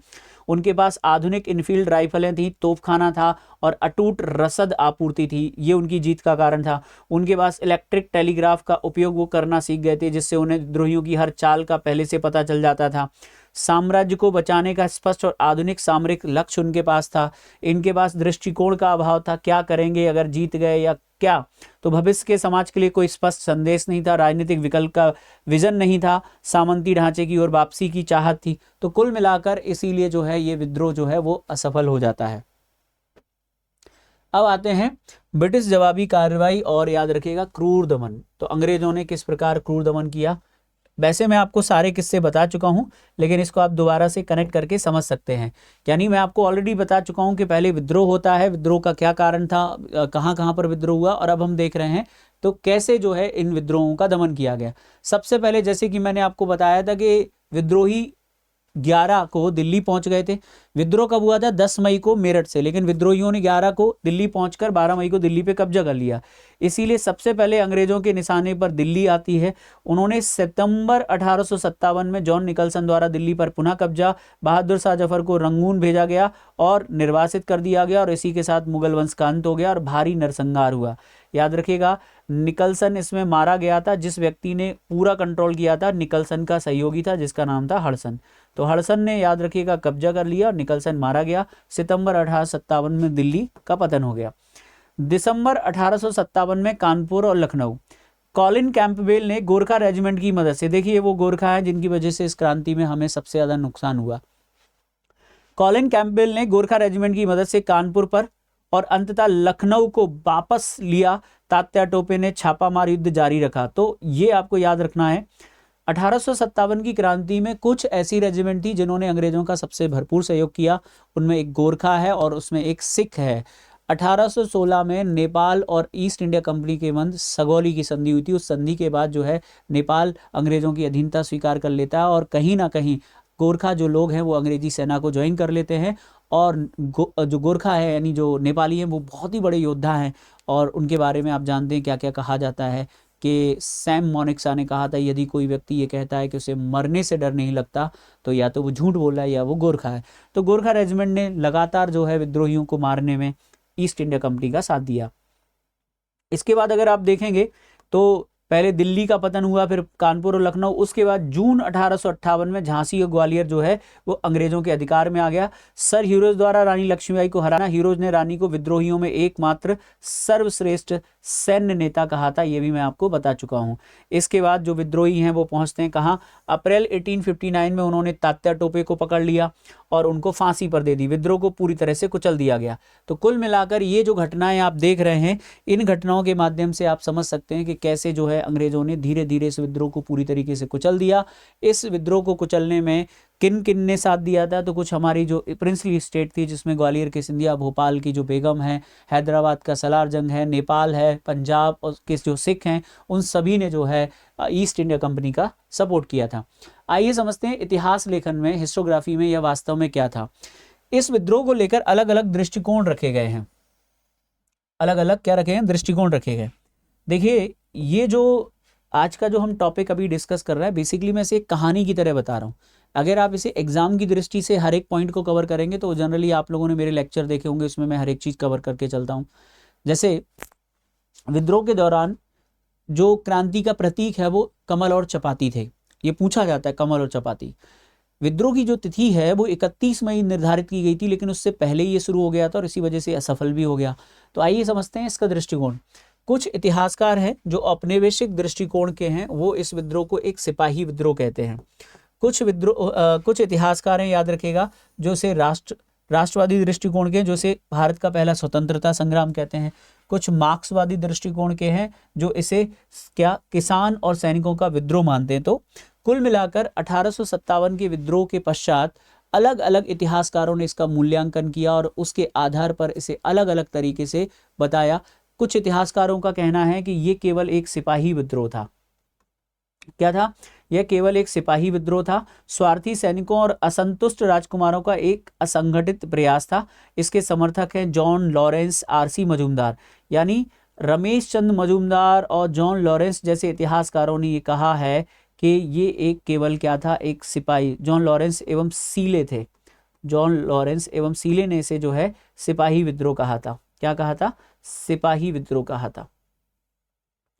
बेसिकली ब्रिटिश सरकार के अत्याचारों, क्रूतियों और ब्रिटिश सरकार की जो घिनौनी नीतियां थी वो पूरी दुनिया को ना पता चल जाए, इसीलिए इनके द्वारा ये बात कही गई कि ये जो विद्रोह है बेसिकली क्या था, ये विद्रोह केवल सिपाहियों के असंतोष की वजह से था। क्योंकि अगर लोगों के ऊपर ब्रिटिश सरकार ने यानी कंपनी ने क्या अत्याचार किए, कैसे भारत की इकोनॉमी को नष्ट कर दिया था, कैसे भारत की परंपराओं में हस्तक्षेप किया था, कैसे भारत में धर्मांतरण कर रहे थे, तो ब्रिटिश सरकार यानी कंपनी का या अंग्रेजों का जो कुछ एक तरीके से जो बुरा चरित्र है वो बाहर आ सकता था। और इसी को बचाने के लिए उन्होंने इसको जो है क्या कर दिया, केवल इसे सैनिक जो है विद्रोह की संज्ञा दी। ये केवल सैनिकों का असंतोष था, सैनिकों की नाराजगी थी, जिसकी वजह से उन्होंने विद्रोह किया। तो कुछ इतिहासकार जो है याद रखिएगा, जिसमें लॉरेंस एवं सीले हैं, ये दृष्टिकोण किसका है कि ये केवल सिपाही विद्रोह था। अब आते हैं राष्ट्रवादी विचारधारा के जो इतिहासकार हैं। तर्क उनका क्या है? यह एक सुनियोजित और व्यापक प्रथम स्वतंत्रता संग्राम था, याद रखिएगा, क्योंकि इसका उद्देश्य था विदेशी शासन को उखाड़ फेंकना। तो विदेशी शासन को उखाड़ फेंकने के लिए भारत के जो लोग हैं उनके द्वारा भारत के जो सिपाही, जनता, सभी लोगों ने मिलकर एक प्लानिंग के साथ एक विद्रोह किया, जिसे उन्होंने भारत का पहला स्वतंत्रता संग्राम कह दिया। इसके समर्थक में वी.डी. सावरकर बहुत बड़ा नाम है, जिन्होंने एक किताब लिखी थी the Indian war of independence 1852, और एस.एन. सेन भी याद रखिएगा इसमें शामिल हैं, जिनकी बुक का नाम है 1857। आगे बढ़ते हैं। मार्क्सवादी दृष्टिकोण है, उनका यह तर्क है कि यह किसान सैनिकों का एक विद्रोह था, साम्राज्यवाद और सामंतवाद के खिलाफ शोषित वर्ग का संघर्ष। तो इस तरीके से इसके समर्थक हैं एरिक स्टवेक्स एंड पीसी जोशी। इसके अलावा और भी दृष्टिकोण हैं, जैसे कि किसी ने इसे राष्ट्रीय विद्रोह कहा है, बेंजामिन डिज़रेली ने इसे राष्ट्रीय विद्रोह कहा है, टी.आर. होम्स ने अलग वक्तव्य दिया है। तो बहुत सारे लोगों ने इस पर अलग अलग टिप्पणियां की है जो आपको जाननी है। अब आते हैं कुछ और बातें हम लोग यहाँ पर डिस्कस करेंगे। देखो, परिणाम और सत्ता हस्तांतरण क्या हुआ, 1857 की क्रांति का क्या परिणाम रहा। तो भारत सरकार अधिनियम 1858 आया था, जैसे कि आप जानते हैं, लेकिन उससे पहले अगर आप देखेंगे तो यहाँ पर एक चीज़ और होती है जो मैं चाहूँगा कि आप जान लें। 1 नवंबर 1858 को महारानी विक्टोरिया की घोषणा पढ़ी जाती, जिसे बोलते हैं विक्टोरिया की घोषणा। विक्टोरिया की घोषणा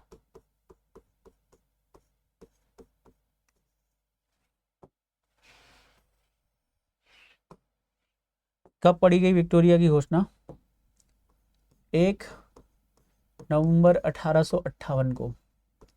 1 नवंबर 1858 को क्या होता है? इलाहाबाद दरबार होता है, इलाहाबाद दरबार। इलाहाबाद में, याद रखिएगा, इलाहाबाद इमरजेंसी हेडक्वार्टर था, ईस्ट इंडिया कंपनी ने इसे इमरजेंसी हेडक्वार्टर बनाया था। लॉर्ड कैनिंग ने एक घोषणा पढ़ी, किसने? लॉर्ड कैनिंग ने एक घोषणा पढ़ी। लॉर्ड कैनिंग ने एक घोषणा पढ़ी। क्या है लॉर्ड कैनिंग की घोषणा, जिसे बोला गया है महारानी विक्टोरिया की घोषणा? इसमें उन्होंने कहा कि हम, याद रखिएगा, सबसे पहले उन्होंने ये कहा था कि हम जो हड़प नीति है वो हम समाप्त कर रहे हैं, क्योंकि इसी की वजह से ये विद्रोह भड़का था। तो हड़प नीति को कर दिया गया इसके द्वारा समाप्त, नंबर 1। उन्होंने कहा था कि जो देसी राजा रजवाड़े हैं वो क्या कर रहे हैं, उनको जो गोद लेने का अधिकार उनसे छीना गया था, इसीलिए गोद प्रथा का जो अधिकार है वो हम पुनः देते हैं, यानी पुनः भारत के राजा रजवाड़े गोद ले सकते हैं। इसी के द्वारा, याद रखिएगा, भारत में जो मुगल शासन है, जो मुगल सत्ता है, उसे हमेशा हमेशा के लिए कर दिया गया था समाप्त। तो मुगल सत्ता हो चुकी थी समाप्त। और एक और अनाउंसमेंट महारानी विक्टोरिया ने किया कि ये जो इल्ज़ाम है भारतीयों के शोषण का वो कंपनी पर लगा था, इसलिए ईस्ट इंडिया कंपनी का जो शासन है वो कर दिया गया समाप्त। तो उन्होंने अनाउंसमेंट किया कि अब भारत में ईस्ट इंडिया कंपनी का शासन नहीं होगा। तो ईस्ट इंडिया कंपनी का शासन समाप्त करके भारत में जो शासन है, यानी भारत पर शासन की जिम्मेदारी, भारत पर शासन की जो जिम्मेदारी वो ब्रिटिश क्राउन के हाथों में होगी, यानी ब्रिटिश ताज के हाथों में होगी, ब्रिटिश ताज के हाथों में होगी। ये आपको याद रखना है। तो कुल मिलाकर ये आपको याद रखना है। इस प्रकार लॉर्ड कैनिंग की ये घोषणा कहलाती है इतिहास में इलाहाबाद दरबार, और इसमें जो है महारानी विक्टोरिया की घोषणा को पढ़ी गई और ये बातें भारतीयों के साथ कही गई। अब इसके बाद इसी घोषणा को, क्योंकि ये तो अनाउंसमेंट ऐसे पढ़ा गया था, अब इसको एक कानून के रूप में भेजा गया और इसमें बहुत सारे प्रावधान थे। आइए देखते हैं। तो 1857 से पहले क्या था और 57 के बाद क्या था, आइए देखें। तो 1857 से पहले भारत में कंपनी का शासन था, व्यापारी सत्ता, बोर्ड ऑफ कंट्रोल और बोर्ड ऑफ डायरेक्टर शासन करते थे और भारत में उनका एक अधिकारी होता था जिसे गवर्नर जनरल कहते थे।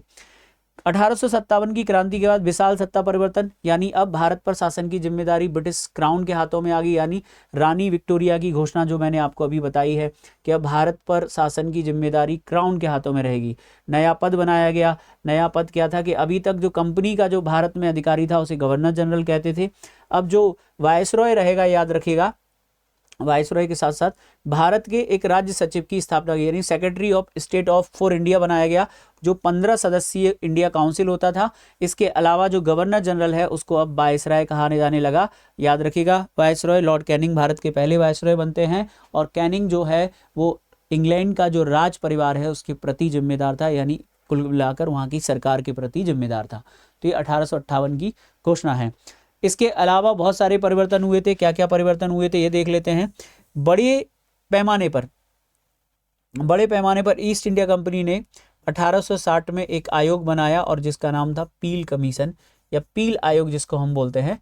तो पील कमीशन बनाया गया और इस पील कमीशन के माध्यम से 1860 में पील कमीशन बनाया गया, जिसके माध्यम से बड़े पैमाने पर जो सेना है उसका पुनर्गठन किया गया। तो पील आयोग की सिफारिशें, सेना में यूरोपीय सैनिकों का अनुपात बढ़ाया गया जो पहले कम था, और फूट डालो राज करो की नीति के तहत रेजिमेंटों को जाति धर्म के आधार पर बांटा गया। तो कुल मिलाकर 1857 की क्रांति के व्यापक परिणाम रहे। और अब हम बात करेंगे इसके महत्व पर, यानी 1857 की क्रांति का क्या महत्व रहा, इस पर भी हम लोग चर्चा करेंगे। निष्कर्ष, एक सामरिक विफलता, एक रणनीतिक उत्प्रेरक। आइए इस पे थोड़ी सी हम लोग चर्चा करते हैं और इसी से हम लोग उस बात को हम लोग जो है कंटिन्यू करेंगे। क्या 1857 की जो क्रांति है वो चिंगारी थी जिसने आज़ादी की नींव रखी, और यहीं से हम इस टॉपिक को थोड़ा सा आगे बढ़ाते हैं। चलते हैं आगे की तरफ। तो निष्कर्ष देखिए, सबसे पहले इसका, अभी आपको एक ओवरऑल मैंने 1857 की क्रांति की कहानी सुनाई है। एक सामरिक विफलता, एक रणनीतिक उत्प्रेरक। सामरिक विफलता क्या है, देखो, अंग्रेजों ने विद्रोह को बेरहमी से या बुरी तरीके से कुचल दिया, सामंती ढांचा टूट गया और ब्रिटिश साम्राज्य अपनी सत्ता के चरम पर पहुंच गया। ठीक है, अब क्या होता है ये राजनीतिक उत्प्रेरक, इससे जो इसका जो सबसे बड़ा महत्व बनेगा, यानी परिणाम तो मैंने आपको बता दिया, 1857 की क्रांति का परिणाम ये रहा चाहे तो आप इसको विक्टोरिया घोषणा के रूप में देख सकते हैं या 1858 के एक्ट के रूप में देख सकते हैं कि भारत पर शासन की जिम्मेदारी ब्रिटिश क्राउन के हाथों में चली गई, कंपनी का शासन समाप्त हो गया, मुगल सम्राट का पद समाप्त हो गया। भारत पर शासन करने के लिए 15 सदस्यों की एक परिषद बनाई गई और उसका प्रमुख बनाया गया राज्य सचिव, यानी जो भारत सचिव जिसको कहते थे, और गवर्नर जनरल को वायसराय कहने लगे। लेकिन इसका जो सबसे बड़ा महत्व है वो क्या पड़ा? देखिए 1857 की क्रांति ने भारतीयों को यह तो बता दिया कि हम शक्ति के दम पर अंग्रेजों को नहीं कुचल सकती, शक्ति के दम पर अंग्रेजों को नहीं हरा सकते, क्योंकि यदि शक्ति के दम पर अंग्रेजों को हराना संभव होता तो 1857 में हमने बहुत बड़ा जोर लगाया था और हमने कई जगह पर उनके शासन को पूरी तरीके से समाप्त भी कर दिया था। लेकिन क्या हम लोगों में एकता थी? नहीं। तो क्योंकि हम लोगों में एकता नहीं थी और इसी एकता की वजह से अंग्रेज जो है क्या करते हैं, वो भारतीयों को अपने नियंत्रण में कर लेते हैं, इस विद्रोह को दबा देते हैं। साथ साथ हमारे जो स्थानीय शासक थे, जो प्रिंसली स्टेट थी, उन्होंने खुलकर अंग्रेजों का साथ दिया, जैसा कि मैं पहले बता चुका हूँ। ग्वालियर के सिंधिया, इंदौर के होलकर, भोपाल के बेगम, हैदराबाद का सलार जंग, नेपाल, पंजाब, इन सभी जगहों ने जो है ईस्ट इंडिया कंपनी का भरपूर साथ दिया और इस विद्रोह को पूरी तरीके से कुचल दिया। तो 1857 की क्रांति के बाद जो एक बहुत बड़ा इंपॉर्टेंस हम लोगों को देखने को मिलता है कि भारत में राष्ट्रवाद की नींव रखी जाती है, भारत में राष्ट्रीय एकता की स्थापना होती है। क्योंकि हमें एक बात समझ में आ गई, यदि अंग्रेजों को भारत से खदेड़ना है तो हमें क्या करना पड़ेगा, हमें सबसे पहले एक होना पड़ेगा। यानी हमारी एकता ही अंग्रेजी शासन को उखाड़ फेंक सकती है, हमारी एकता ही अंग्रेजी शासन को हिंदुस्तान से भगा सकती है। तो 1857 की क्रांति का जो सबसे बड़ा इंपैक्ट है वो हमें राष्ट्रवाद के रूप में देखने को मिलता है। किसके रूप में देखने को मिलता है? राष्ट्रवाद के रूप में देखने को मिलता है। 1857 की स्थानीय और खंडित लड़ाइयों ने भविष्य के लिए प्रतिरोध की एक साझा स्मृति यानी कलेक्टिव मेमोरी का निर्माण किया। प्रेरणा स्रोत मंगल पांडे, लक्ष्मीबाई, कुंवर सिंह की शहादत ने 20वीं सदी के स्वतंत्रता सेनानियों जैसे भगत सिंह, सुभाष चंद्र बोस के लिए एक अचूक प्रेरणा का काम किया। तो ये इसका एक इंपॉर्टेंस हम बोल सकते हैं। 1857 की विफलता ही 1947 की सफलता की पहली शर्त थी। इसने यह सिद्ध कर दिया कि भारत अब केवल एक व्यापारिक कंपनी की जागीर नहीं, याद रखिएगा, रह सकता। हथियारों की हार ने चेतना की जीत का मार्ग प्रशस्त कर दिया। तो कुल मिलाकर बात यह है कि हमने 1857 में हथियारों का जोर लगाकर देख लिया और अब ये लड़ाई हथियारों की नहीं, विचारों की बन चुकी थी, स्वतंत्रता की बन चुकी थी। इसीलिए जो सबसे बड़ा इंपॉर्टेंस 1857 का हम देखते हैं वो ये है कि इसने भारत में राष्ट्रीय एकता के बीज रखे, भारत में राष्ट्रवाद की नींव रखी और इसी नींव ने क्या है, विचारों को जन्म दिया। और अब ये लड़ाई हथियारों से निकलकर राजनीतिक विचारकों के पास चली गई। यानी अब हम क्या करेंगे, इस अंग्रेजों से लड़ने के लिए या उनको भारत से खदेड़ने के लिए पूरी एकता के साथ जो है प्रयास करेंगे। तो ये कुल मिलाकर आज जो मैंने आप लोगों को बताया 1857 की क्रांति पर एक व्यापक एक स्टोरी थी कि किस तरीके से 1857 की क्रांति होती है और इस 1857 की क्रांति के माध्यम से अंग्रेजों को हमने कोशिश की कि हम उनकी सत्ता को उखाड़ फेंके, लेकिन जब हम सक्सेस नहीं हुए तो हम लोगों ने उसके बाद क्या किया कि एक भारत में एक राष्ट्रवाद का जन्म होता है और उसके बाद भारत में यूनिटी आ जाएगी और हमारा देश एक हो जाएगा।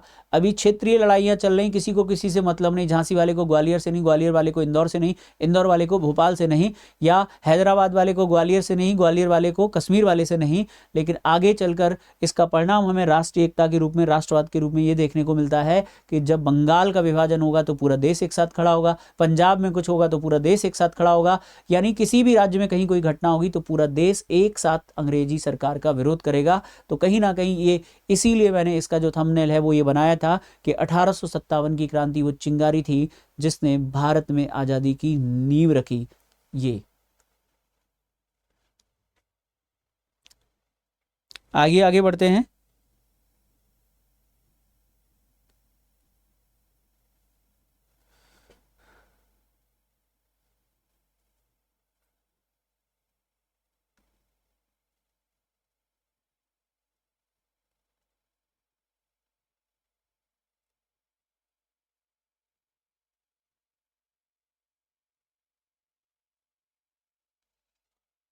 चलिए आगे बढ़ते हैं, आगे और देखते हैं। जैसा कि मैंने आप लोगों को बताया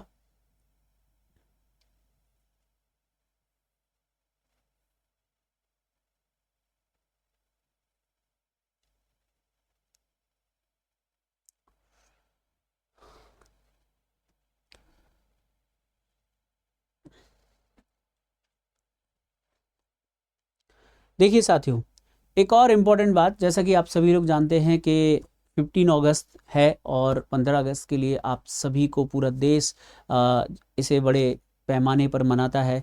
भारत का प्रत्येक व्यक्ति और प्रत्येक व्यक्ति को स्वतंत्रता दिवस को अच्छे से मनाना चाहिए, क्योंकि ये हमारे आज़ादी का उत्सव है। और आप देख सकते हैं कि इस आज़ादी के लिए हमारे कितने लोगों ने अपने प्राणों का बलिदान दिया है, चाहे वो हमारे स्वतंत्रता सेनानी हो, चाहे वो हमारे नेता हो। बहुत सारे ऐसे क्रांतिकारी रहे हैं जिन्होंने आज़ादी के लिए अपनी जान गंवाई है, अपने प्राणों का सर्वस्व दिया है।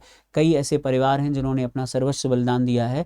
तो आज़ादी की कीमत हमेशा से रही है, इसलिए इसकी कीमत हमें पता होनी चाहिए और हमें इसे सेलिब्रेट भी करना चाहिए और हमेशा याद रखना चाहिए कि आज़ादी हमको कैसे मिली है।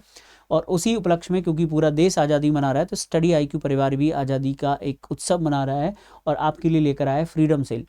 फ्रीडम सेल में आपको 2-3 चीज़ें आपको याद रखनी। पहला, इसमें आपको 79% का एक ऑफ मिल रहा है कोई भी कोर्स अगर आप स्टडी IQ का लेते हैं। जैसे कि मैं आपको बता देता हूँ, स्टडी IQ का कोई भी कोर्स लेते हैं, फिलहाल मैं बात कर रहा हूँ MPPSC के कोर्सेज़ की। MPPSC का कोई भी कोर्स अगर आप लेते हैं तो उस पर आपको मिलेगा 79% का ऑफ। साथ साथ आपको डबल वैलिडिटी भी आपको मिलेगी, चाहे आपका आरंभ बैच हो, चाहे आपका अभ्युदय बैच हो, चाहे आप सृजन बैच हो, चाहे आपका निश्चय बैच हो, चाहे कोई भी बैच हो। इसमें आपको करना क्या, आपको ये कोड यूज़ करना है। दूसरी बात जो आपको याद रखनी है कि पहले जो 100 स्टूडेंट रहने वाले हैं, फर्स्ट 100 स्टूडेंट जो रहने वाले हैं, उनको मैक्सिमम डिस्काउंट मिलने वाला है। जैसे गोल्ड प्लान के लिए 8,999 रुपये, प्लैटिनम के लिए 14,999 रुपये। और याद रखना, ये जो सेल है वो 15 अगस्त को मध्यरात्रि 12 बजे एंड हो जाएगी। एक और इम्पॉर्टेंट बात कि अगर आप MPPSC 2027 की तैयारी कर रहे हैं और आपके मन में किसी भी प्रकार का कोई डाउट है, कोई संशय है, तो आप क्या कर सकते हैं, इसे स्कैन कर सकते हो। इसे स्कैन करने के बाद इसमें एक फॉर्म ओपन होगा, उस फॉर्म को फिल करके अपनी जो भी डाउट्स हैं, जो भी आपके सवाल हैं, वो आप लिख सकते हैं, जिससे आपको उनका जवाब दे दिया जाएगा।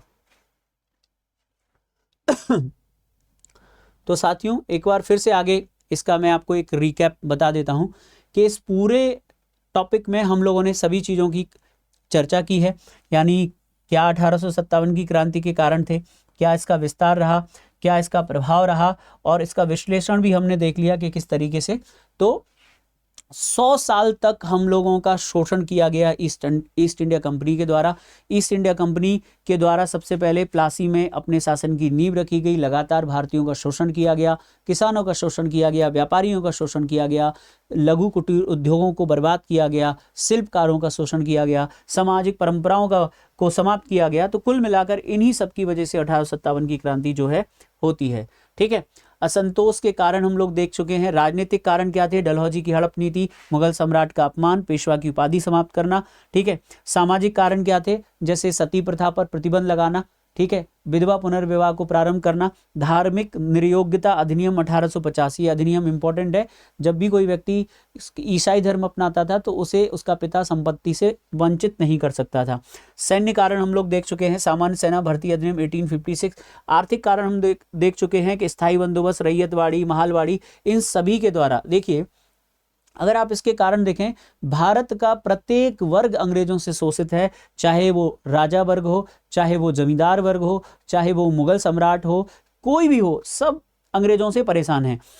आम लोग परेशान हैं, आम भारतीयों को काला कहकर अपमानित करते हैं, उनकी परंपराओं पर रोक लगा रहे हैं, उनको अपने दफ्तरों, अपने स्कूल कॉलेजों में उनको प्रवेश नहीं देते हैं। तो कुल मिलाकर जो है उनके साथ अपमानजनक व्यवहार हो रहा है। भारतीयों का धर्मांतरण किया जा रहा है, पूरी इकोनॉमी को बर्बाद कर दिया। भारत से जो वस्तुएं विदेश जाती थी उन पर बहुत ज़्यादा कर लगाया जाता था, जिससे कि बाहर ज़्यादा ना जाए, और विदेशों से जो वस्तुएं आती थी उन पर बहुत कम कर लगता था, जिससे भारत के बाजार विदेशी वस्तुओं से भर जाए। तो याद रखिएगा, उन्होंने हमारी पूरी इकोनॉमी को नष्ट कर दिया, हमारा जो लघु कुटीर उद्योग था उसको नष्ट कर दिया। ठीक है। और किसानों पर इतना ज़्यादा कर लिया कि वो जो है इस बोझ के तले दब गए। सिपाहियों के साथ भी बहुत सारे ऐसी चीज़ें थे, जैसे कि जो सिपाही अपने जातीय चिन्ह माथे पर लगाते थे, कानों में बालियां पहनते थे, उनको रोका गया। तो कुल मिलाकर आप ये समझ सकते हैं कि सैनिक नाराज हैं, आम व्यक्ति नाराज है, शासक वर्ग नाराज है, जमींदार नाराज है, किसान नाराज है, मजदूर नाराज है, सभी वर्ग नाराज हैं। और इन सभी वर्गों की नाराजगी का परिणाम था कि भारत में एक ऐसा बारूद तैयार हो चुका था और उस बारूद में केवल एक चिंगारी की जरूरत थी, और उस चिंगारी का काम किया था इस इनफील्ड राइफल में इस्तेमाल होने वाले कारतूसों ने। इन कारतूसों ने क्या किया, इसमें एक चिंगारी का काम किया, और जैसे ही इसमें चिंगारी लगी और एक विस्फोट हो गया, जिसे आप 1857 कहते हैं। सबसे पहले चर्बी वाले कारतूसों का विरोध दमदम में हुआ था, याद रखिएगा, बंगाल में, ठीक है। उसके बाद विरोध हुआ था बहरामपुर में। दूसरी घटना कहाँ घटी थी? बहरामपुर, जो कि बंगाल में है। तो पहला विरोध दमदम में हुआ, फिर दूसरा याद रखिएगा कहाँ पर? बहरामपुर में। इन तीनों घटनाओं में एक अंतर है, यहां पर केवल मना किया, कोई व्यक्ति मरा नहीं, कोई गोली नहीं चली। यहां पर भी मना किया, कोई गोली नहीं चली। लेकिन पहली जो घटना है चर्बी वाले कारतूसों के विरुद्ध, जो पहली बड़ी घटना है, वो बैरकपुर छावनी में मंगल पांडे नामक सिपाही द्वारा घटी थी कि मंगल पांडे ने अपने 2 अधिकारियों को गोली मार दी थी। इसके बाद ये पूरी तरीके से विद्रोह शुरू हो जाता है और ये जो विद्रोही हैं आगे बढ़ जाते हैं। फिर मेरठ छावनी में क्या हुआ, ये मैं आपको किस्सा बता चुका हूँ। मेरठ से ये विद्रोह शुरू होता है। मेरठ से विद्रोही 11 मई को दिल्ली पहुंचते हैं। 11 मई को याद रखिएगा दिल्ली पहुंचे थे। अगर कभी पूछा जाए कि विद्रोही सिपाही मेरठ से दिल्ली कब पहुंचे, 11 मई को। उन्होंने दिल्ली पर कब्जा कब कर लिया? 12 मई को। 12 मई को दिल्ली पर कब्जा करके उन्होंने बहादुर शाह जफर को जो है भारत का शहंशाह घोषित कर दिया। और याद रखिएगा बहादुर शाह जफर के नाम से पूरे हिंदुस्तान में सारे रियासतों, रजवाड़ों, नवाबों को लेटर जारी कर दिया गया कि हम विद्रोह कर चुके हैं, आप अपने अपने क्षेत्रों में विद्रोह कर दीजिए। तो ये स्टोरी इस तरीके से होती है। फिर क्या हुआ, पूरा जो विद्रोह है वो मेरठ से शुरू हुआ, दिल्ली में पहुंचा। दिल्ली के बाद अवध इसमें शामिल हो गया, रोहिलखंड इसमें शामिल हो गया, बुंदेलखंड इसमें शामिल हो गया, पश्चिमी उत्तर प्रदेश इसमें शामिल हो गया, और एमपी के भी बहुत सारे हिस्सों में ये विद्रोह हुआ था। तो आपको याद रखना है। आगे बढ़ते हैं, कौन कौन से क्षेत्रों में ये विद्रोह नहीं हुआ? तो मद्रास में नहीं हुआ, बॉम्बे में नहीं हुआ, यहाँ पर विद्रोह नहीं हुआ था।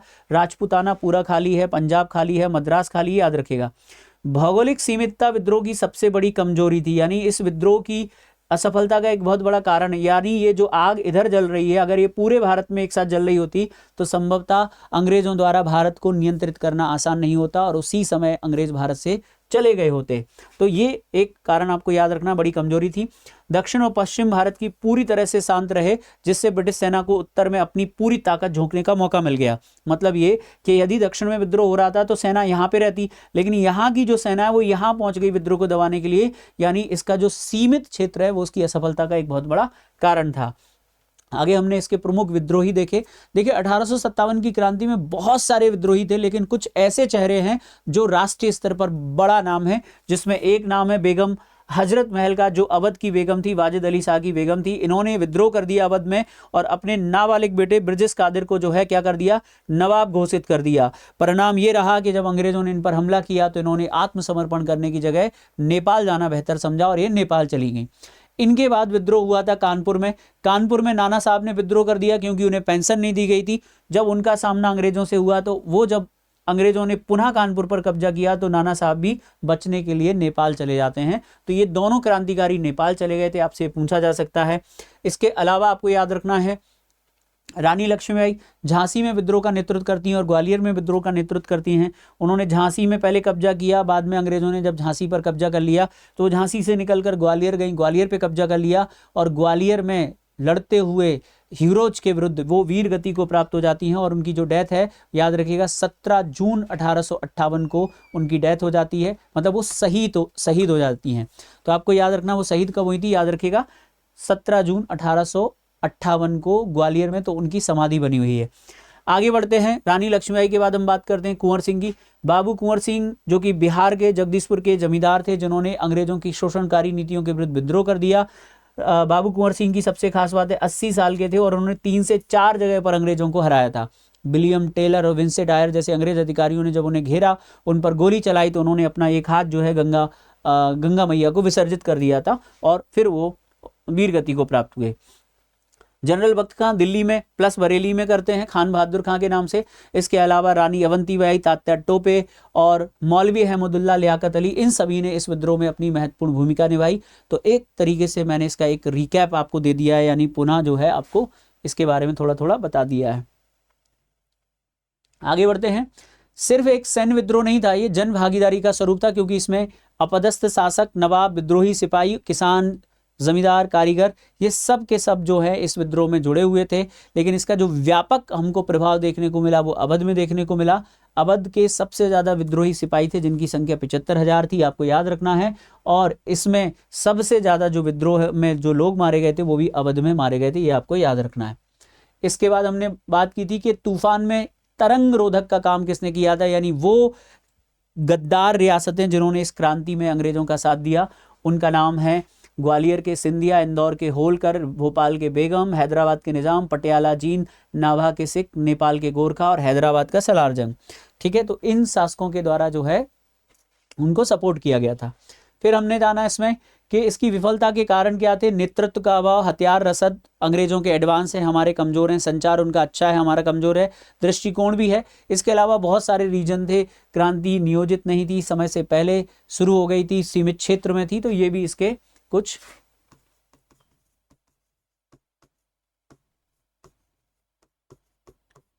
ठीक है। चलिए,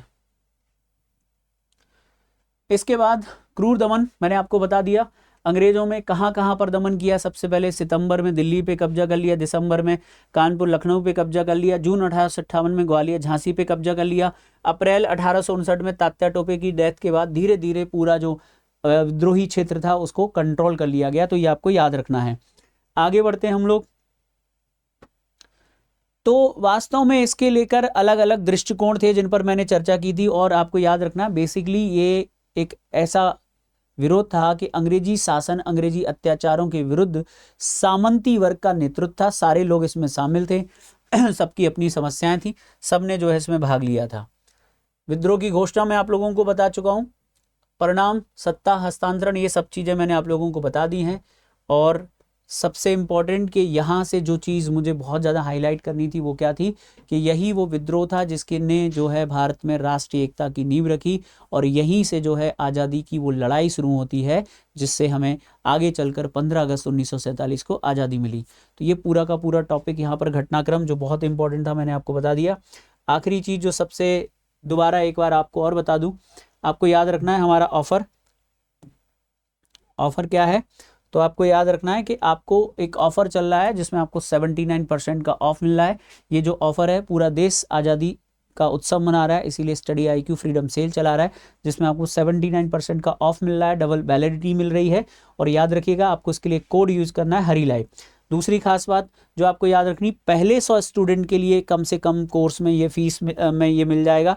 15 अगस्त को रात को ये जो है एंड हो जाएगा। और अगर आप 2027 की तैयारी कर रहे हैं और आपको कोई भी कन्फ्यूजन है तो आप इसे स्कैन कर सकते हैं।